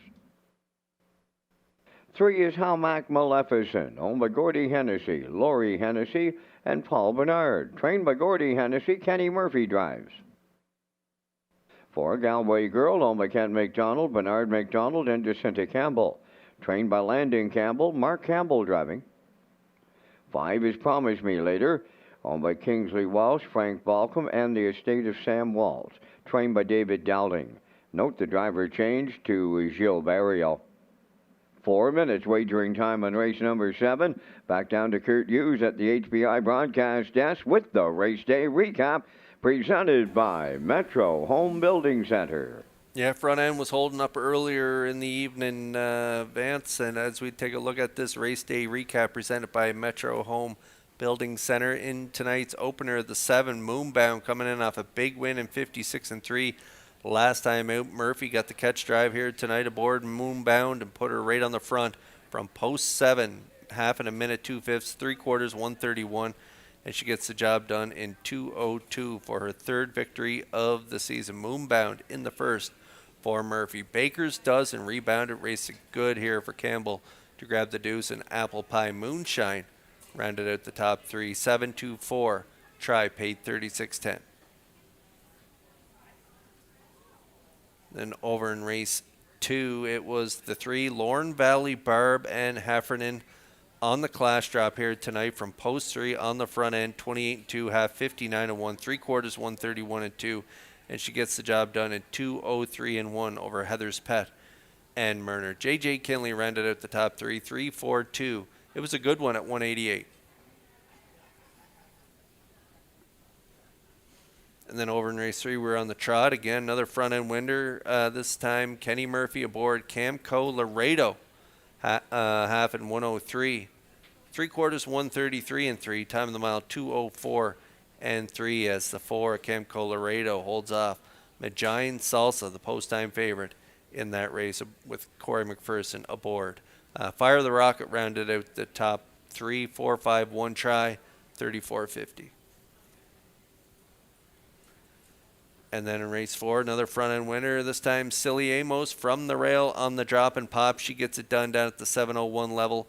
She picks up her first of 2025, and she gets it done in 2:03-2 off a half in 1:03. So a nice back half of a minute, 2/5 for Silly Amos in race 4. Maya up the pass lane there for the deuce, and Rosie all over. The pocket sitter grabs the show dough. 143, $35. And then race 5, super high 5 time here in Charlottetown, and Much Too Young for You and Campbell. Again, another front end winner. Looked like she was going to give it up late to Lorne Valley Live up the pass lane, but no, she fights back to get the job done in 2:01-2, back half in a minute flat. And the 41365 Super High Five 20-cent ticket, it was a good one, at 298.61. And then race 6 back on the trot. We watch Fight Song, the track record holder here with a 154-3 track record. Gets a job done here on the front end, on the off track. Scratched down to a field of 4. Buckhead Ridge scratched out of that one. And Fight Song was on the front, having his way with this field. Minute 131, time of the mile 2:01 and 2. 5-3-1 try. Paid a chalky 560. And that is a look at the race day recap presented by Metro Home Building Center.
Excellent handful of mares going to battle in this 7th race, and they're lining up in behind the Metro Home Building Center. Starting gate is post time for the 7th. Upstairs to Vance Cameron for the call.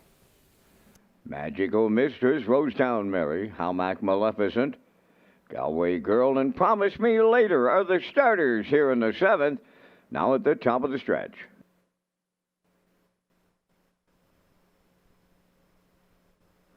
Here they come.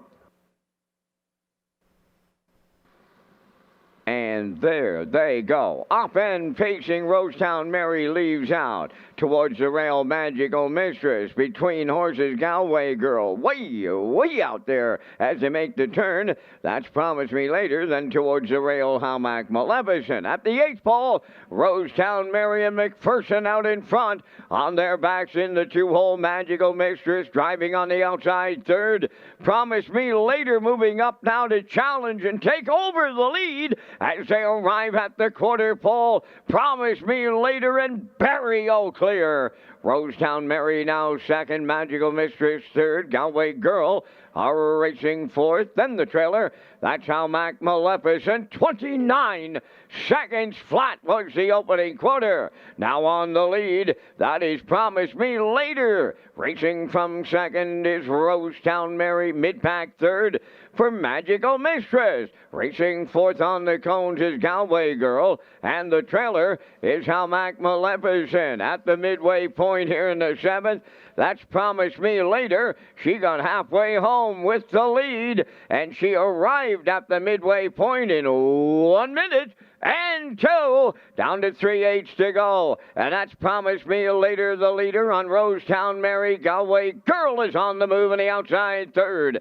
Magical Mistress rides the rail 4th. On the outside 5th, that's Howmack Maleficent. All 5 still have a shot with a quarter of a mile to go. And that's Promise Me Later, the leader. Galway Girl, the challenger. Rosetown Mary in the pocket 3rd. 3/4 in 1:31 flat. They're homeward bound now. Promise Me Later, the leader. Rosetown Mary into the passing lane. Magical Mistress reclaiming third. Here's Rosetown Mary, a going away winner for Corey McPherson. Tight for the deuce. Magical Mistress was closing up on Promise Me Later in a place picture. And the time for the mile, 2 minutes, 1/5.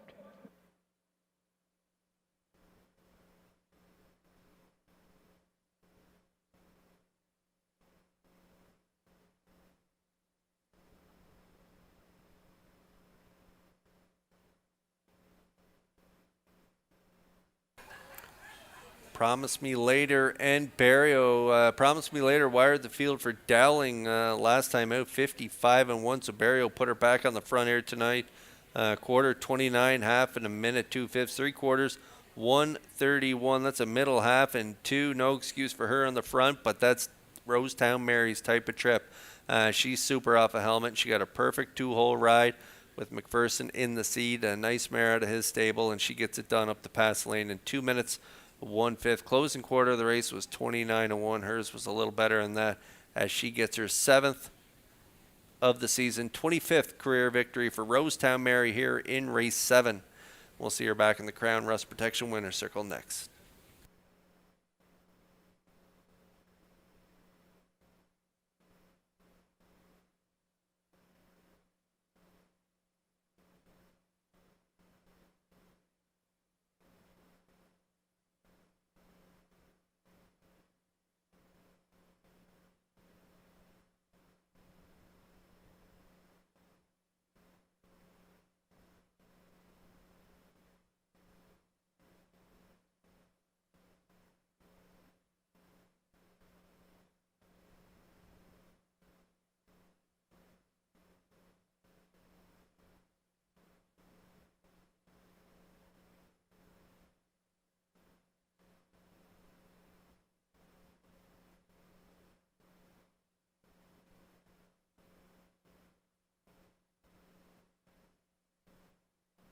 Rosetown Mary arriving at the Crown Rust Protection Winner's Circle from tonight's 7th race.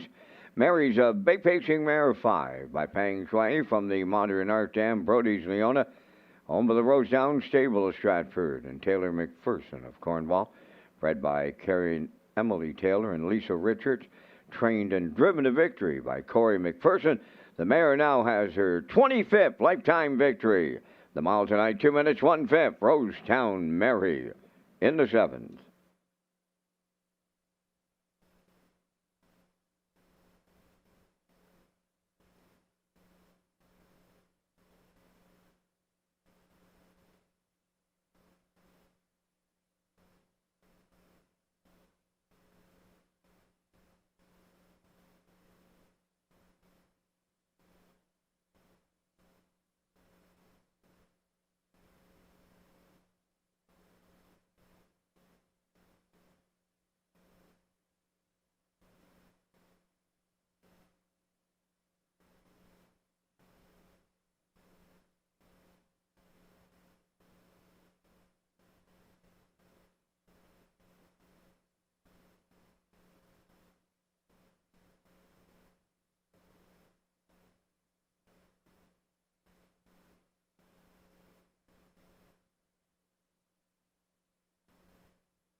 Now the official results from the 7th race. Magical Mistress second. Rosetown Mary the race winner. Hamac Maleficent finished 4th. Galway Girl was 5th. Promise Me Later 3rd. Fractions of 29, 1 minute 2. 1:31 and the mile in 2 minutes and a 1/5. From the top, your program reads 21453. Rosetown Mary paid 310. The exactor 790, the triactor 1630, and the superfecta was 469. And now, ladies and gentlemen, time to check your 50-50 draw tickets, tonight valued at $380. And the winning number will be I-109-2837. Tonight's 50-50 winning number for $380, I-109-2837. Good luck.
Red Shores Racing is excited to offer a new pick four as part of the 2025 wagering menu. The late pick four will be on the last four races of every card at Red Shores, Charlottetown, and Summerside, and features a $1,000 guarantee pool with a low 15% takeout, and it kicks off right here in race 8. So good luck with your selections.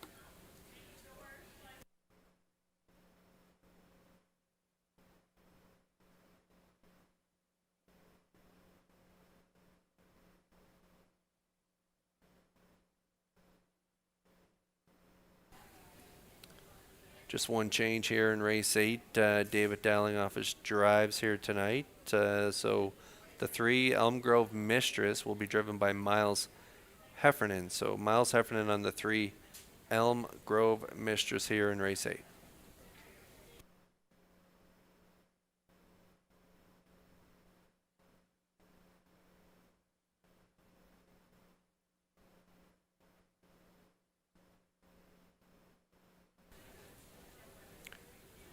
There's a look at the picks for the upcoming 8th race. Post time picks, Peter McPhee and I, matching strides with a 2-3-1. Classifier's choice, 2-5-4 in the upcoming 8th.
Eighth race enters the track on post parade. Ms. Moyes, number 1, owned by Olivia May, Quade Hatley, and Andrew Cameron of Charlottetown.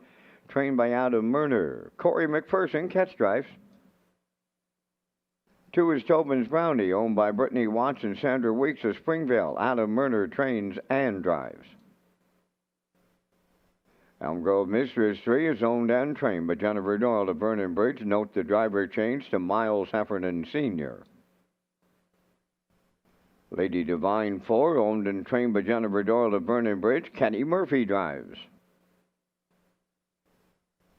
5 is Woodmere Kennedy, owned by Mike Pollard of Stratford, trained by Landon Campbell. Mark Campbell up.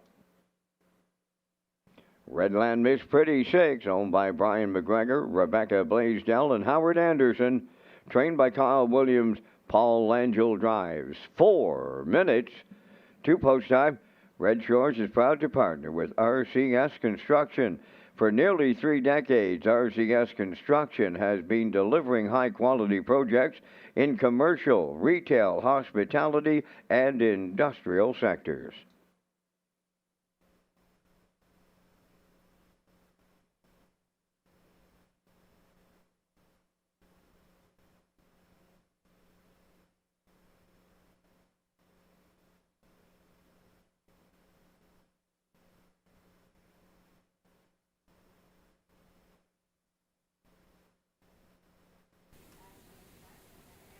Okay, race 8 starters on track. Filly Mares now winners of 1601 last 4 starts. Again, just one driver change in here. The 3 Elm Grove Mistress, driven by Miles Heffernan. I'm going with the 2, the one right next door to the 3 Elm Grove Mistress. Tobin's Brownie from post 2 here tonight for trainer driver Adam Murner. And we're still tracking along with Adam in his win totals, career win totals. He's sitting at 997, so he's just 3 away from 1,000, and he could get a little step closer here. He could get 1 here and be just 2 away. I think he's got a good shot at getting the W here from post 2. This mare from post 6 last time out got to the front.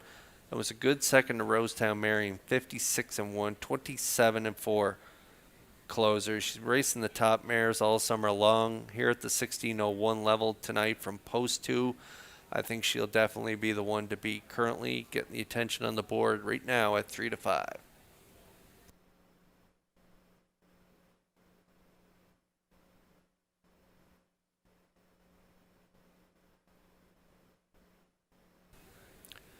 And there is Heffernan and Elm Grove Mistress. This mare has fantastic early speed, but so do the 1 and 2.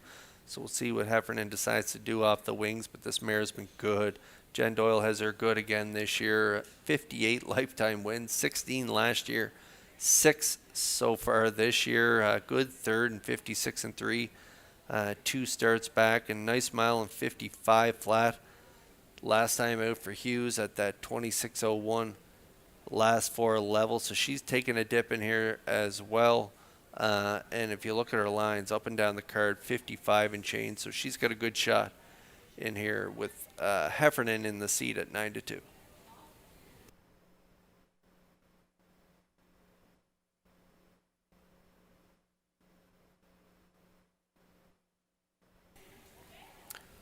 Murner's got 2 in here, and they both have drawn 1-2. And here is the 1, Ms. Moyes. I like her to round out my ticket. She was a good third in her last start from the rail, sat in the 2 hole and finished third by a length and 3/4. Pretty nice group there. Promised Me Later and Ace 44 Dome ahead of her in that one. A good second 2 starts back by just 3/4 of a length in 57-3, and that was at the 13:01 level. So the rail for the 3rd straight week. She should get another good trip up close to the action, so I'll look for her to round out my triactor. I'm at 2-3-1, 9-1 currently on Ms. Moyes and McPherson.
Metro Home Building Center starting gate in motion here for race 8. Good group of mares. Going to battle 6 of them on gate. We'll go up to Vance Cameron for the call. Ms. Moist, Tobin's Bounty, Elm Grove Mistress, Lady Divine, Woodmere Kennedy, and Redland Miss Pretty are at the top of the stretch.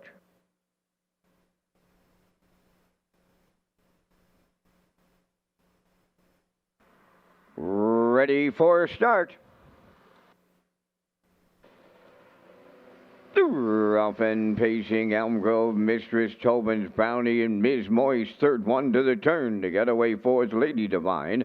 Woodmere Kennedy is checked into fifth, and the trailer, Redland Miss Pretty, as they arrive at the eighth pole. It's Elm Grove Mistress from the outside, set to clear for Miles Heffernan Sr. Tobin's Bounty now second, away third is Ms. Moist, racing from fourth. That's Lady Divine. Fifth up the rail, Woodmere Kennedy. And a Redland Miss Pretty trails sixth in the early going. On the point, that's Elm Grove Mistress. She got him over to the opening quarter mile, and she was there. Incredible. I mean incredible tonight. Boom! Just like that. 27-4. Opened it up, and that's Elm Grove Mistress, the leader. Second is Tobin's Bounty. Third, that is Ms. Moist. The second quarter won't be anything like the opener as they arrive at the half mile. Led by Elm Grove Mistress. Tobin's Bounty second. First up on the outside for third, Lady Divine is underway. Wow. 1 minute and 2 was the opening half mile. Did they ever shut it down? And I mean shut it down. Racing towards three quarters from the outside, Lady Divine the leader. Second is Elm Grove Mistress. On the outside, third, that's Redland Miss Pretty. Tobin's Bounty now moving to the outside, fourth. Ms. Moist fifth. Woodmere Kennedy sixth. 3/4 of a mile in the books. Lady Divine clear by 2.5. Eighth of a mile to go. Second up the rail, Redland Miss Pretty. Tobin's Bounty is third. Down the stretch they come, approaching the mile. 3/4 went 1:29 and 4, and they're home. That is Kenny Murphy to triple up. Lady Divine wins over Redland Miss Pretty and Tobin's Bounty here in the eighth. And the time for the mile in 1:58.3.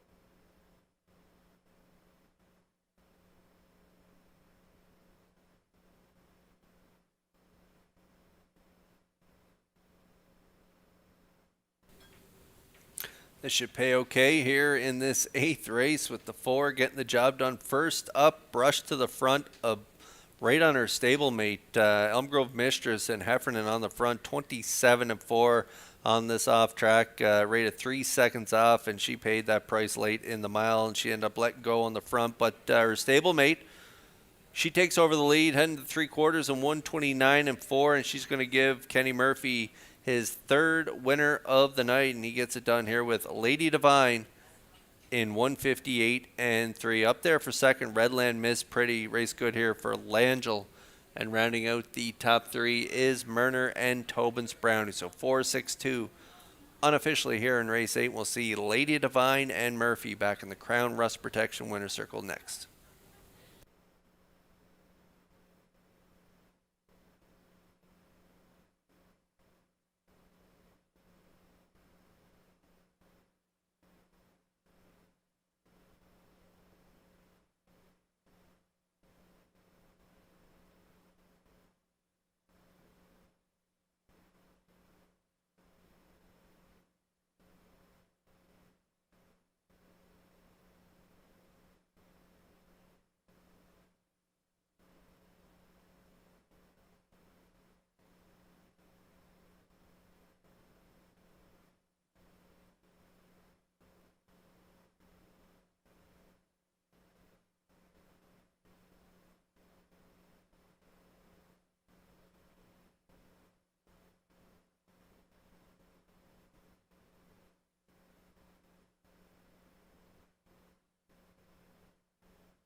Lady Divine on her way to the 8th race winner's circle by pacing mare 4, the daughter of Heston Blue Chip off the Some Beach Somewhere Dam Booty Call, owned and trained by Jennifer Doyle of Vernon Bridge, bred by Let It Ride Stables and Bottom Line Racing. Kenny Murphy has his third journey into that winner's circle tonight for the driving triple. Time for the mile in a 1:58 and 3. Lady Divine triples up Kenny Murphy in the 8th.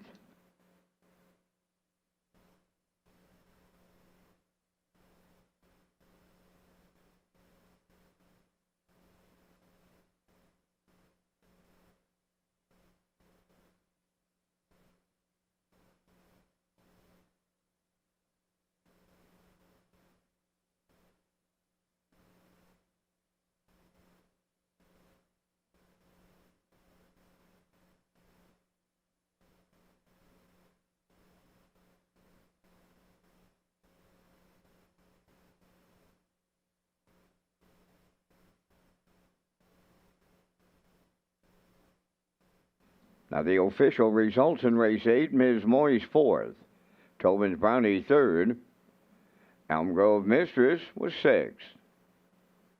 Lady Divine, the race winner. Woodmere Kennedy finished 5th. Redland Miss Pretty was 2nd. Fractions for the mile, 27 and 4. 1 minute 2. 129 and 4. And the mile was 158 and 3. In review, 436, 152. Lady Divine, 1130 to win. The exactor was the 4-all ticket at 25.40.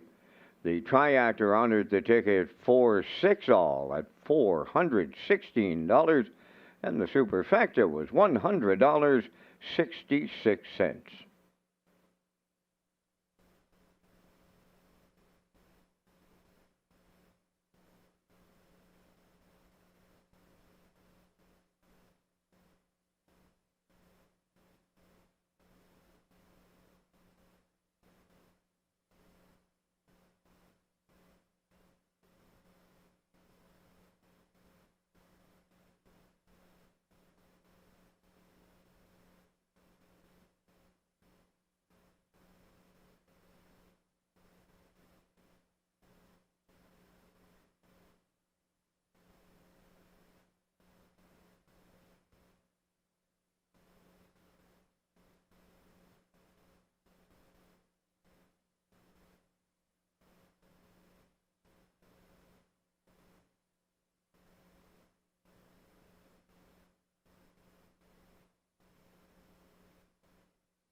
Red Shores is proud to present HBI PEI players an exciting new offer for 2025. When you wager on Woodbine Standardbred and Thoroughbred, customers can earn valuable HBI bet points. Sign up for free at hbibet.com to take advantage of member offers and privileges today.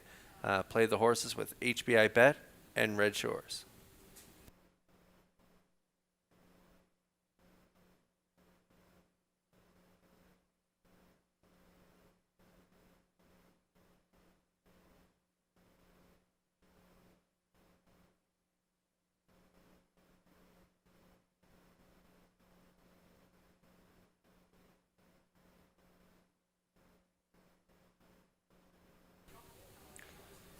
Race 9 coming up next. We are 8 away from post time, and we have a driver change on the 2, Elm Grove Penny.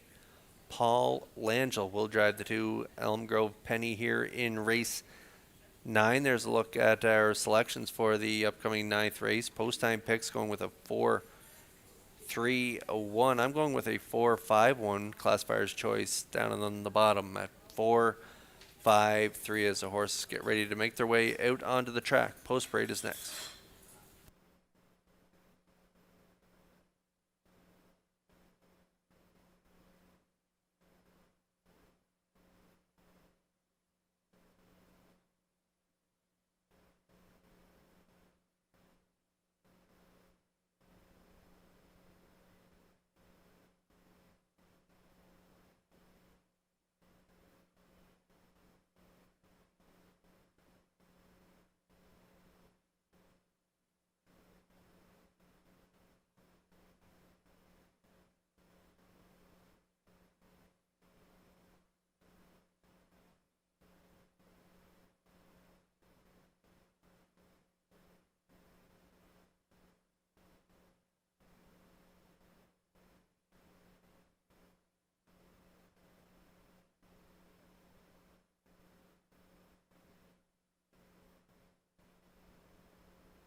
On the ninth race post parade, number 1 is Salzbrook Pika, owned by Jackie Cooper of Stratford.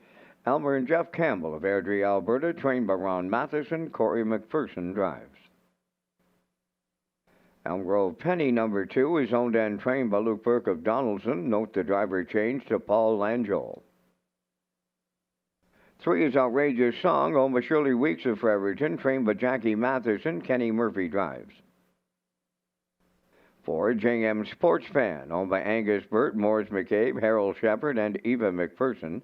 Harold does the training, driven by Stephen Shepard. Topville Angelina wears number 5, owned by Jody Lynn Matheson, Stefan Boudreau, and Cheryl Smallman, trained by Ron Matheson, Gilberto. Carnival Heart number 6, owned by Shayna Toll and Ryan DeRoche of Clyde River. Shayna Toll is the conditioner, Ryan DeRoche is the driver. 4 minutes wagering time on race number 9. Join us for Happy Hour at Red Shores Summerside every Wednesday night. From 7 to 8, customers can enjoy free appetizers on the gaming floor while supplies last.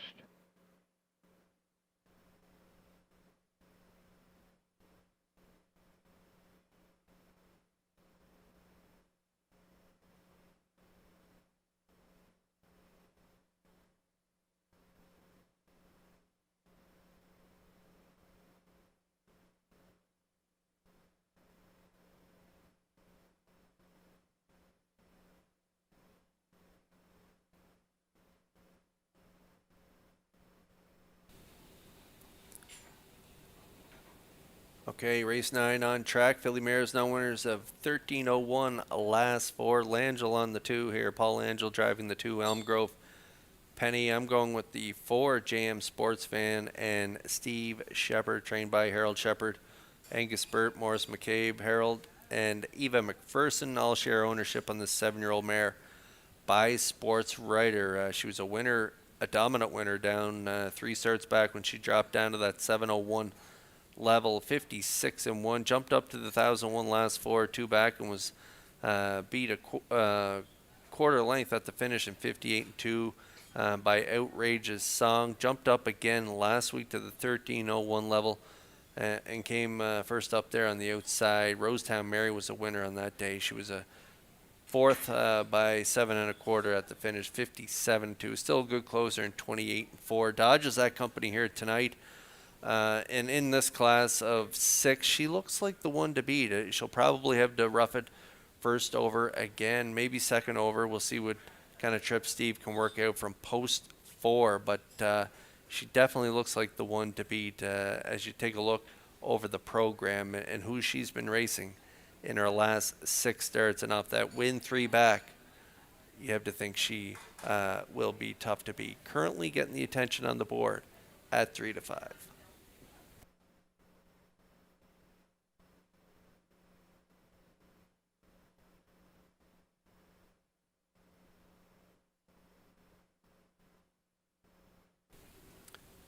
JM Sports Fan looking for win number 26 of her career. Pretty good career in Topville Angelina right next door. Another one that knows how to get the job done. 31 lifetime wins. Looking for win number 32.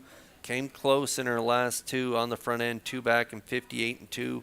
And then last time out, first up, second by a neck finisher there in 57.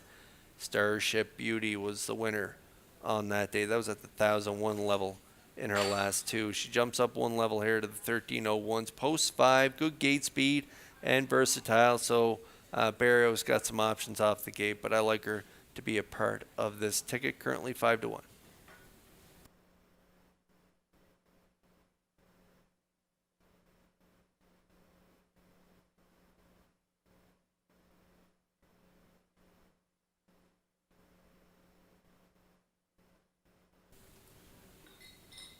Corey McPherson in the seat aboard Salzbrook Pika from the rail here. 4-year-old mare by Malicious, owned by Jackie Cooper and Elmer and Jeff Campbell. A winner for Corey, 2 back and 57. How about that closer from off the pace? 28 flat. She got the job done down 1 level. Last time out at this level from the rail, she was a 5th place finisher in 57-2, but that was pretty good company in that race with Rosetown Mary, Tobin's Brownie, and I'll bet you I'll beat you. So a little easier bunch here tonight. So she has the rail again. We'll look for her to round out the top 3 at 4-1.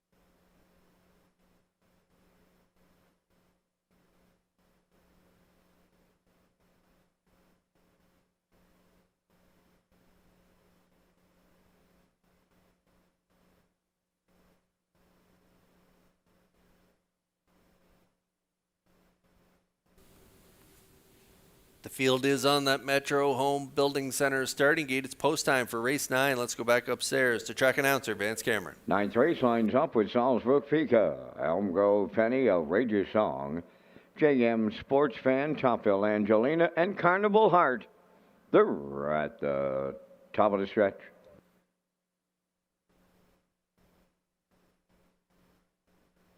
Approaching a start. Rough and pacing, leaving out. That's Outrageous Song to the front. JM Sports Fan is second. Elm Grove Penny third. Coming fourth from the outside. Topville Angelina on the rail. Salzbrook Pika. She'll be fourth. Topville Angelina fifth on the outside. And Carnival Heart is the trailer. Along the backstretch they go, led by Outrageous Song. It's about to be short-lived. Arriving on the scene to take over top spot, JM Sports Fan for Stephen Shepard. Outrageous Song will go second. Racing from third is Elm Grove Penny. Fourth is Salzbrook Pika. Topville Angelina took the seat in fifth. And the trailer 6, Carnival Heart, 29. And 1/5 was the quarter mile. Straight alignment now towards the half they come, led by JM Sports Fan. In the 2-hole Outrageous Song, Elm Grove Penny has third. Then it's Salzbrook Pika fourth. There goes Topville Angelina starting to the outside fifth. And Carnival Heart will follow her out from sixth. Halfway home time in 1 minute and 3. Around the paddock turn they go. 5-8 coming next, and JM Sports Fan the leader at that point. Outrageous Song continues second. Coming on the outside and first up third, Topville Angelina. Elm Grove Penny rides the rail fourth. Carnival Heart on the outside fifth. Salzbrook Pika going to the outside from sixth. 3/4 in the books. JM Sports Fan got the field there in 1:30 and 3. She'll lead them at the 7-8. Second Outrageous Song. Third up the rail, Elm Grove Penny. Way wide fourth, Salzbrook Pika. Down the stretch they come. JM Sports Fan almost there. Outrageous Song and Elm Grove Penny. It is JM Sports Fan for Stephen Shepard. Outrageous Song was second. Elm Grove Penny. Will Penny's third. And the time for the mile in 2 minutes, 1/5.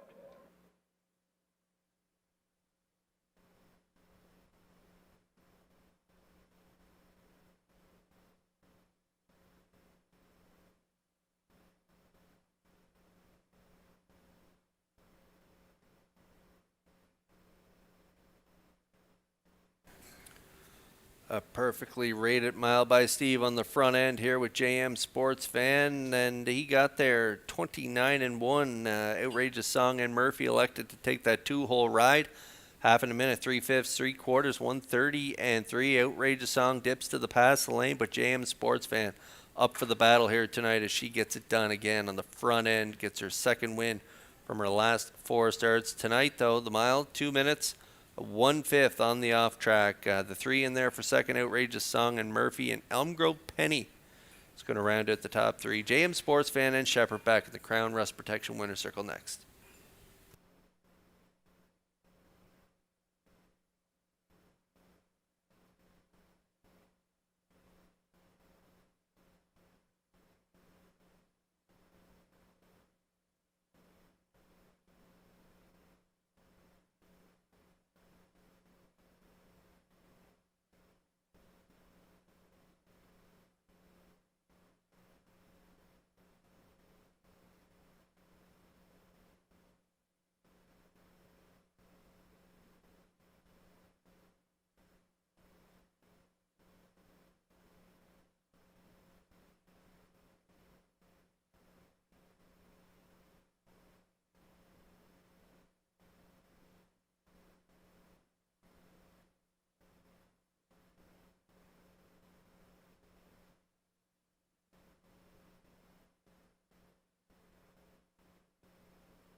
Well, Hal Shepard can still do the center field sprint as he gets to the winner's circle to welcome JM Sports Fan here in the ninth. She's a Bay Pacing Mare 7 by Sports Rider from the Camlock Dam JM Last Act. Owned by Angus Burt, Morris McCabe, Harold Shepard, and Eva McPherson. Bred by Joe Muskokeman of Muncie, Ontario. She's trained by Harold Shepard and driven to victory by Stephen Shepard. A mile tonight in the off-going of 2 minutes and 1/5. JM Sports Fan in the ninth.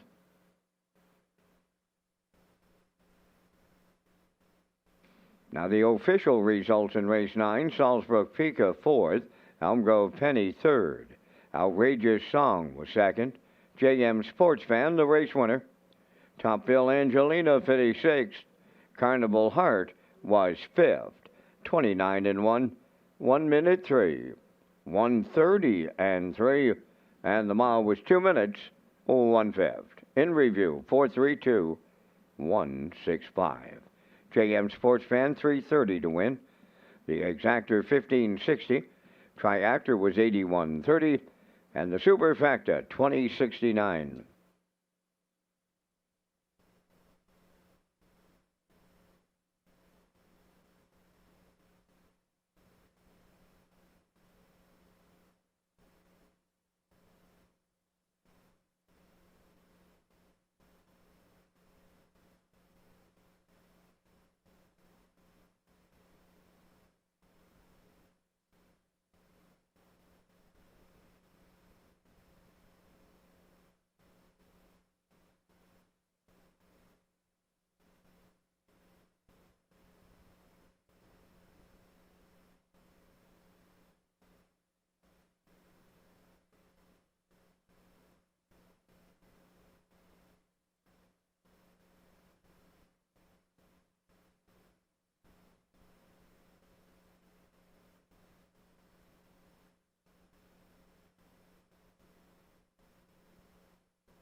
Park After Dark presents Jingle and Mingle featuring Vintage 4.0 and with opening act Tipper Back on Saturday, December 6th at Red Shores, Charlottetown. Doors open at 7:30 and the entertainment begins at 8 o'clock. Tickets are $25 plus HST and fees and can be purchased through the Eastlink Center box office.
Featured 10th race enters the track for the post parade. Number 1 is Sweet Molly, owned by Claire Murphy, Daryl Murphy, Cindy McLean, and David Dowling. David does the training. Note the driver change to Brody McPhee.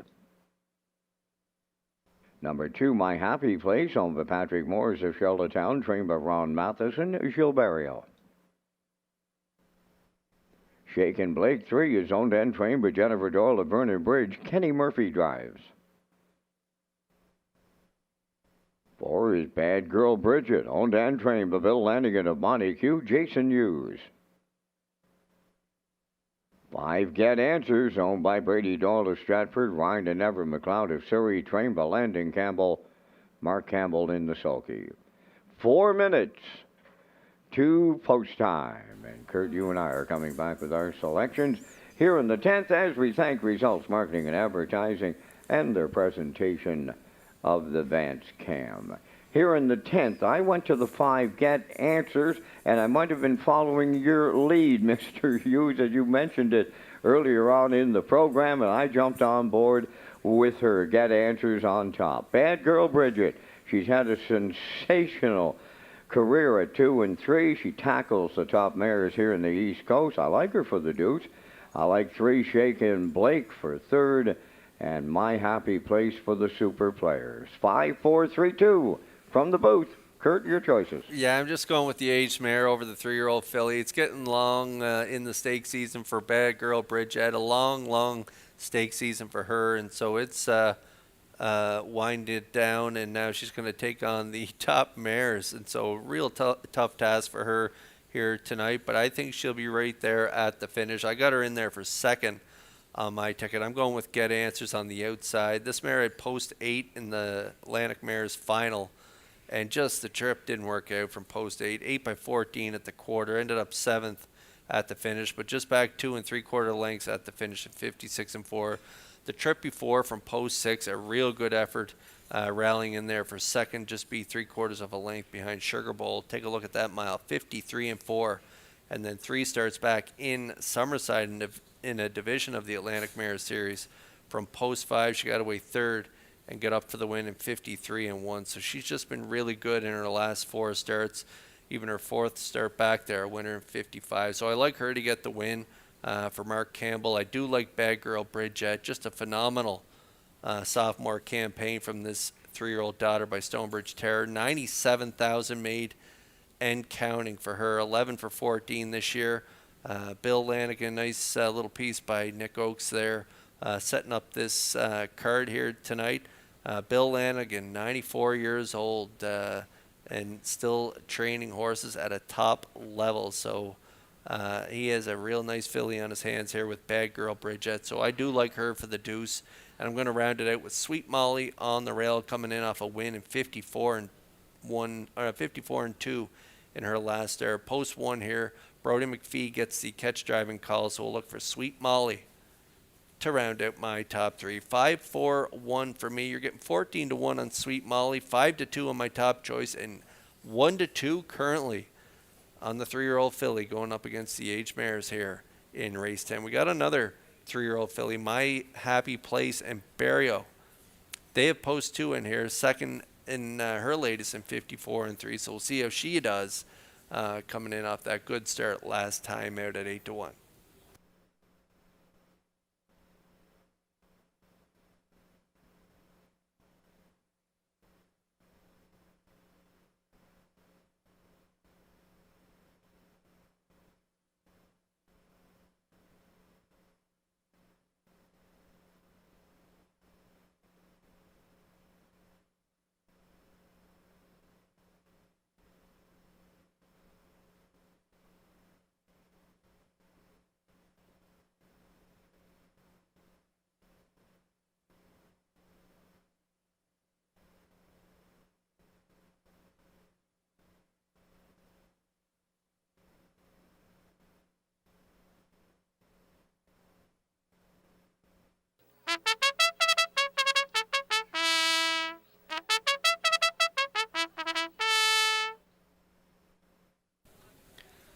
For a compact field of 5, they pack quite a punch. Talked about 4 of them. The last one to talk about is the 3 Shaken Blake.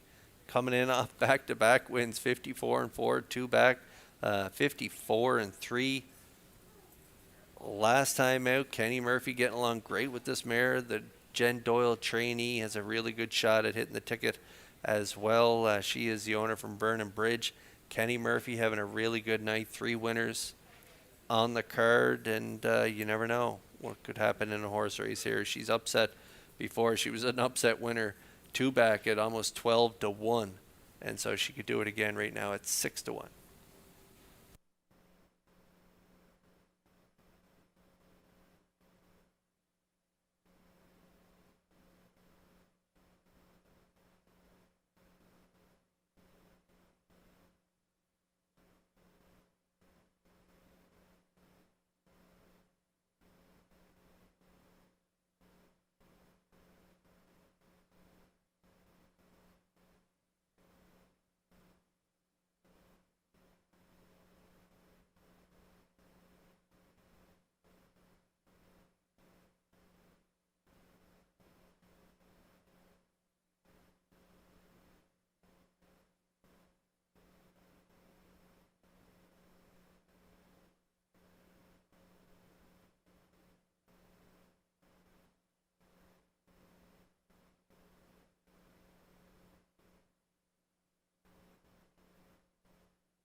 My top playing here, nice price on the board right now, 10.74-1, now 9-2 on the board as the feature lines up in behind the Metro Home Building Center starting gate. Let's go upstairs for the call. Vance, it should be a good one. You know, we had a lot of great mares racing on this card tonight, and every Thursday night, all meet long, Kurt. No exception, week after week. And they're lining up here in tonight's featured 10th with Sweet Molly, My Happy Place, Shakin' Blake, Bad Girl Bridget, Get Answers, Post Time. Up and pacing, Get Answers leaves out. Sweet Molly on the rail, third one to the turn.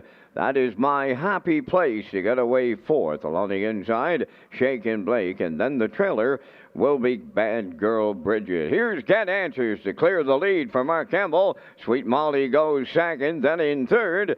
In the early going is My Happy Place. Fourth is Shakin' Blake. And trailing the field, fifth is the post-time favorite, Bad Girl Bridget. Pass on the opening quarter, led by Get Answers and Mark Campbell. And they opened up the featured in 28 seconds flat. Lively tempo in the off-going on this night. The leader by 3/8, Get Answers. In the 2-hole, Sweet Molly third. My Happy Place, then in fourth, Shakin' Blake. And Bad Girl Bridget trails the field. They're halfway home, led by Get Answers by almost 2. In the 2-hole is Sweet Molly racing from third. My Happy Place fourth. That is Shakin' Blake. And Bad Girl Bridget fifth, 58. And 2 for a half a mile. They're at the 5/8 pole, led by Get Answers in the 2-hole. That is Sweet Molly moving up third on the outside. Shakin' Blake underway. Bad Girl Bridget following her. Fourth on the outside. The trailer, but she's not out of it. My Happy Place by the 3/4 now, and Get Answers continuing to lead. On the outside, Shakin' Blake is second. Sweet Molly in the pocket third. 3/4 of a mile up in 1:28-2. They're in the home stretch now. Get Answers, the leader. Sweet Molly on the outside second. Shakin' Blake third. Way wide, Bad Girl Bridget. On the wire they come next. Sweet Molly in the final step. Right alongside Get Answers. They're in the win photo. 1:57.3.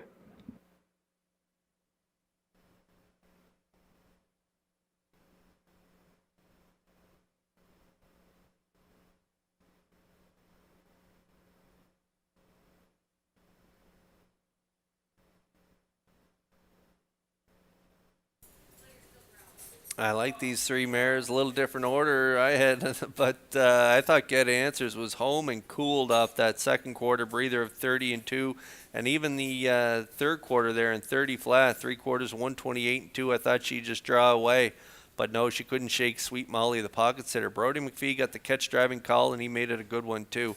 Drove her perfectly, stretched out Get Answers around that first turn, took the two-hole ride, and then pocket popped at the top of the stretch and get up for the win. Timed it perfectly, right on the line. 157 and 3. They close it out in 29 and 1. Sweet Molly got home a little better than that. Sweet Molly and Brody, they win in a mild upset at 12.60 on the nose. So we'll see Sweet Molly and McPhee back in the Crown Rust Protection Winner's Circle next.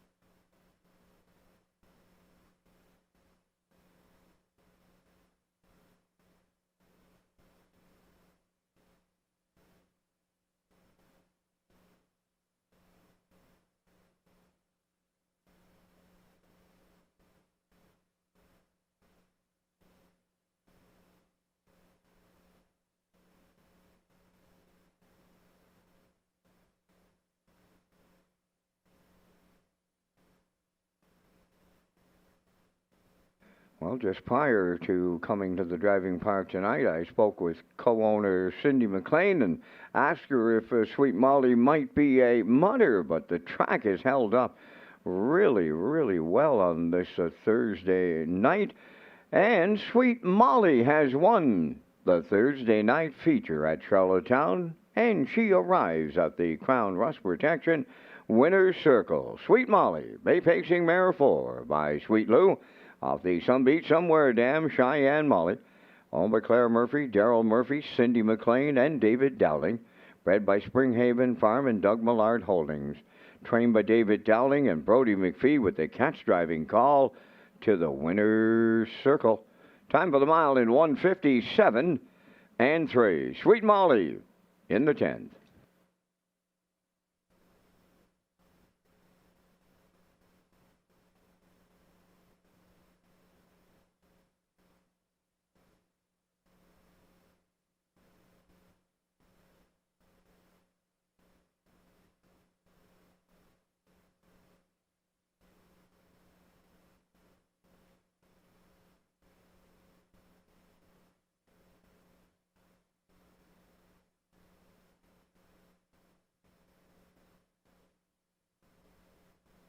Now, the official results from the 10th race: Sweet Molly, the race winner.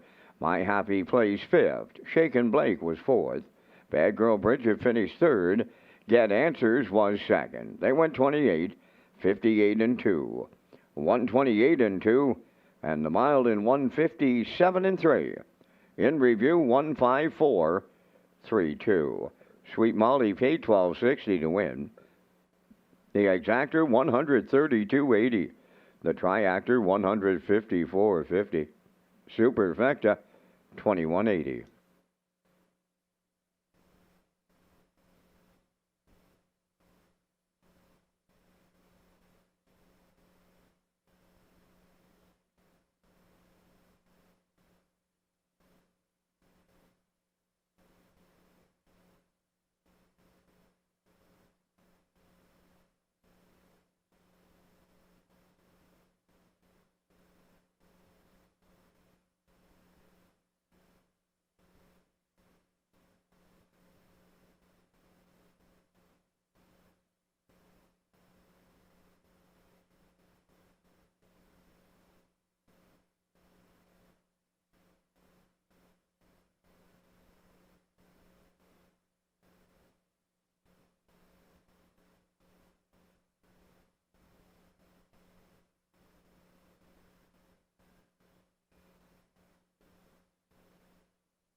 Red Shores Racing features an early and late Super High Five as part of the 2025 wagering menu. The Super High Five is offered on race 5 in the last race of the program with a low 15% takeout. And customers can play the Super High Five at Red Shores Charlottetown and Red Shores Summerside. And it is Super High Five time here in Charlottetown. Our finale coming up next. Filly Mares, non-winners 1,000 last 4, and I'll be back after post-parade with my Super High Five ticket.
Tribal Dancer leading the 11th race post parade. Home with Joseph Lewis of Sydney, Nova Scotia, trained by Tom Weatherby, Brody McPhee driving.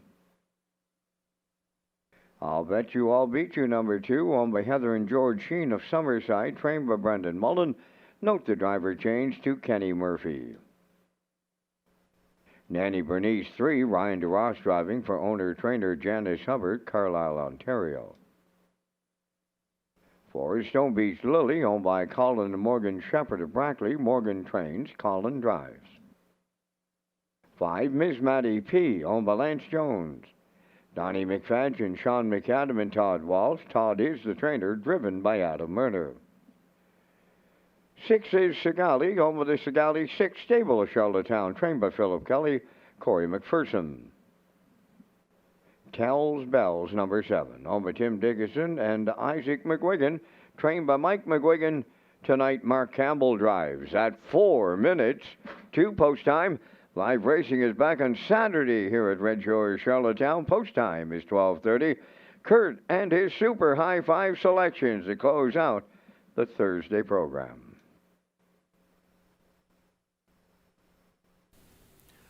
Okay, Vance and I pretty close in our Super High Five tickets to close out this race card here, and we both like the 7 on top. Tells Bells and Mark Campbell. I'm going with the 2, 3, 1, 5 in behind. Vance likes it 3, 2, 1, 5 for second, third, fourth, and fifth. Tells Bells. Last time Mark drove this mare, came swinging off the gate, and she was large for Campbell. I believe that was her mark there of 56, her season's best. I think Campbell was in the seat for that spin. So Campbell back in the seat here tonight. She's coming in off a strong second for Mike. Last time out in 55 and 2s, so look for her to get the job done out there in post 7 for Campbell.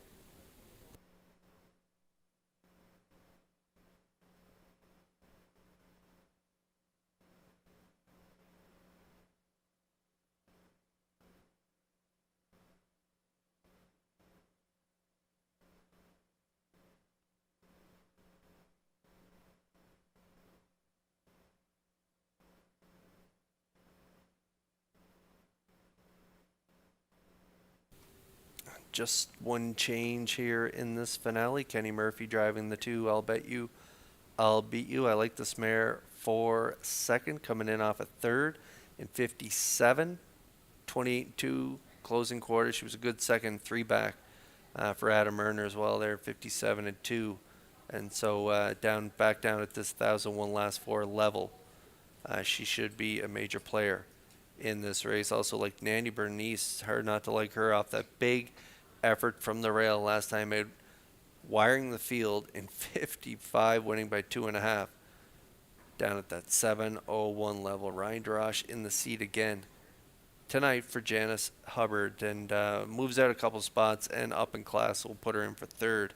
Like the 1 Tribal Dancer for Brody McPhee, winner 2 back from post 2 on the front end, 2 minutes, post 7 last time out, ended up only back 3 at the finish after spotting them 10 lengths at the quarter. So she should get a much better trip from this inside post here tonight. And I'll close it out with Miss Maddie P and Murner, and currently they are long odds at 69-1. You're getting 7-2 on Tribal Dancer. If you're looking for a value play, could be a good option, and I'll beat you even better at 8-1. So good luck with your selections here, as I'm backing Tells Bells and Campbell at 2-1 on the outside of the gate.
th race finale lining up in behind the Metro Home Building Center starting gate. Let's go up one more time to track announcer Vance Cameron. Tribal Dancer, I'll bet you, I'll beat you. Nanny Bernice, Stone Beach Lily. Ms. Maddie P. Sigali, Tells Bells on the outside. 7 of them on the gate here in the nightcap. Top of the stretch.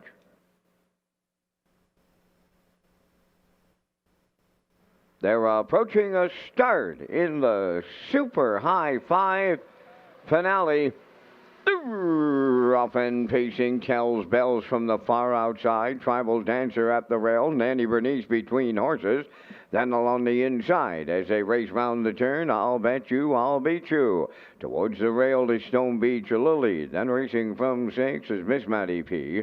And Sigali trails the field. Up the backstretch they go, led by Nanny Bernice. In line to Ryan DeRoche, their quarter pole leading. Tribal Dancer got away second. I'll Bet You, I'll Beat You is checked in third.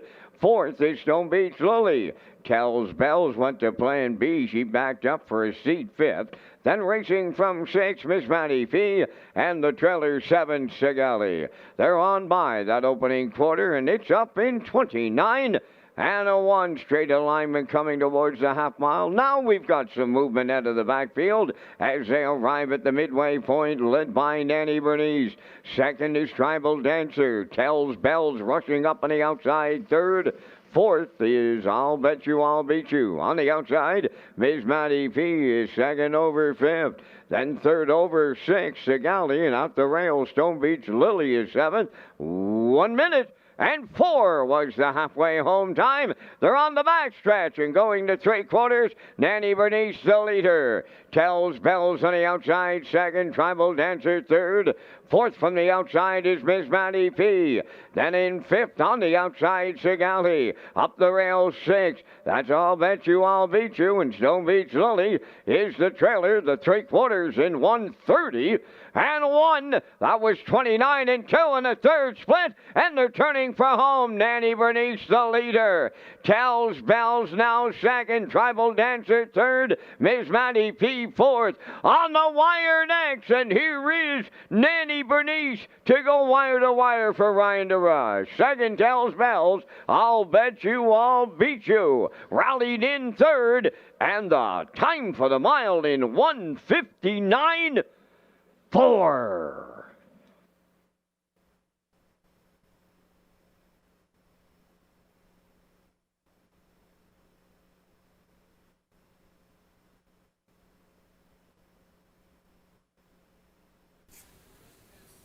And just to prove last week wasn't a fluke, she was put on the front end again tonight, up in class. Nanny Bernice and DeRoche go right down the road. Nice trip, 29 and 1, half in a minute, 4/5, 1:30 and 1. Well rated mile by DeRoche on the front end with Nanny Bernice. She gets it done in 1:59 and 4 after she fends off that late challenge from Tells Bells and Campbell, who was a really good second in here. I'll Bet You, I'll Beat You in there for third. The 1 Tribal Dancer fourth.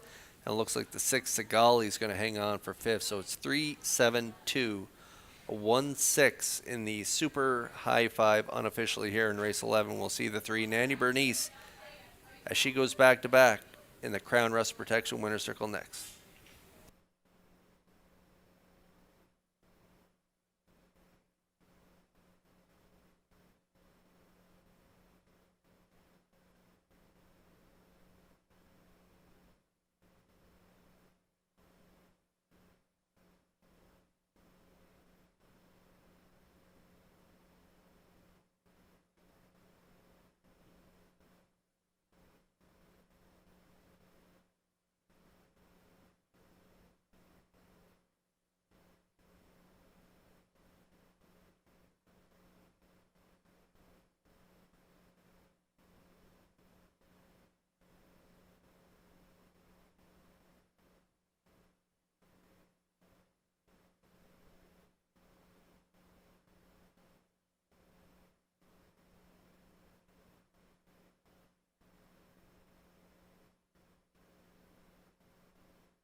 Nanny Bernice has arrived at the Crown Rust Protection Winner's Circle here in the 11th. Bay Pacing Mare 5 by Arch Peak from the Camlock Dam. Favorite odds, Janice Hubbard of Carlisle, Ontario is the owner, trainer, and the breeder, Ryan DeRoche. Put her on top at every call as she wins her 15th lifetime victory on this night in Charlottetown.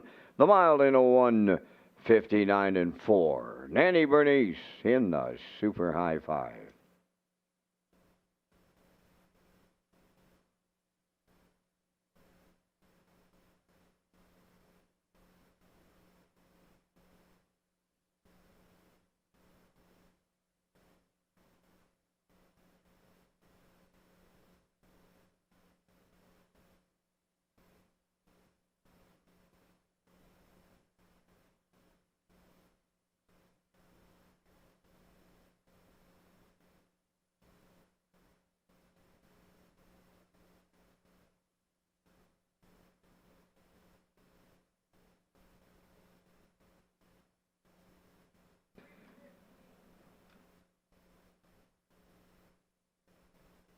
Now the official results in the 11th. Tribal Dancer 4th. I'll Bet You I'll Beat You finished 3rd.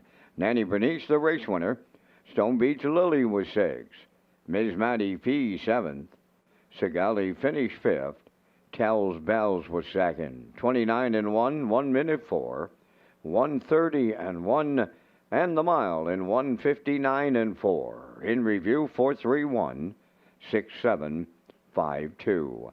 Nanny Bernice paid $3.30. The exactor $24.10. The triactor was $55.30. The late daily double $96.10, and the super high five at $23.15. And that will complete our live presentation on this night here in Charlottetown. The par mutual handle was $39,020. Ladies and gentlemen, from up top of the Charlottetown Driving Park, thanking you for joining us.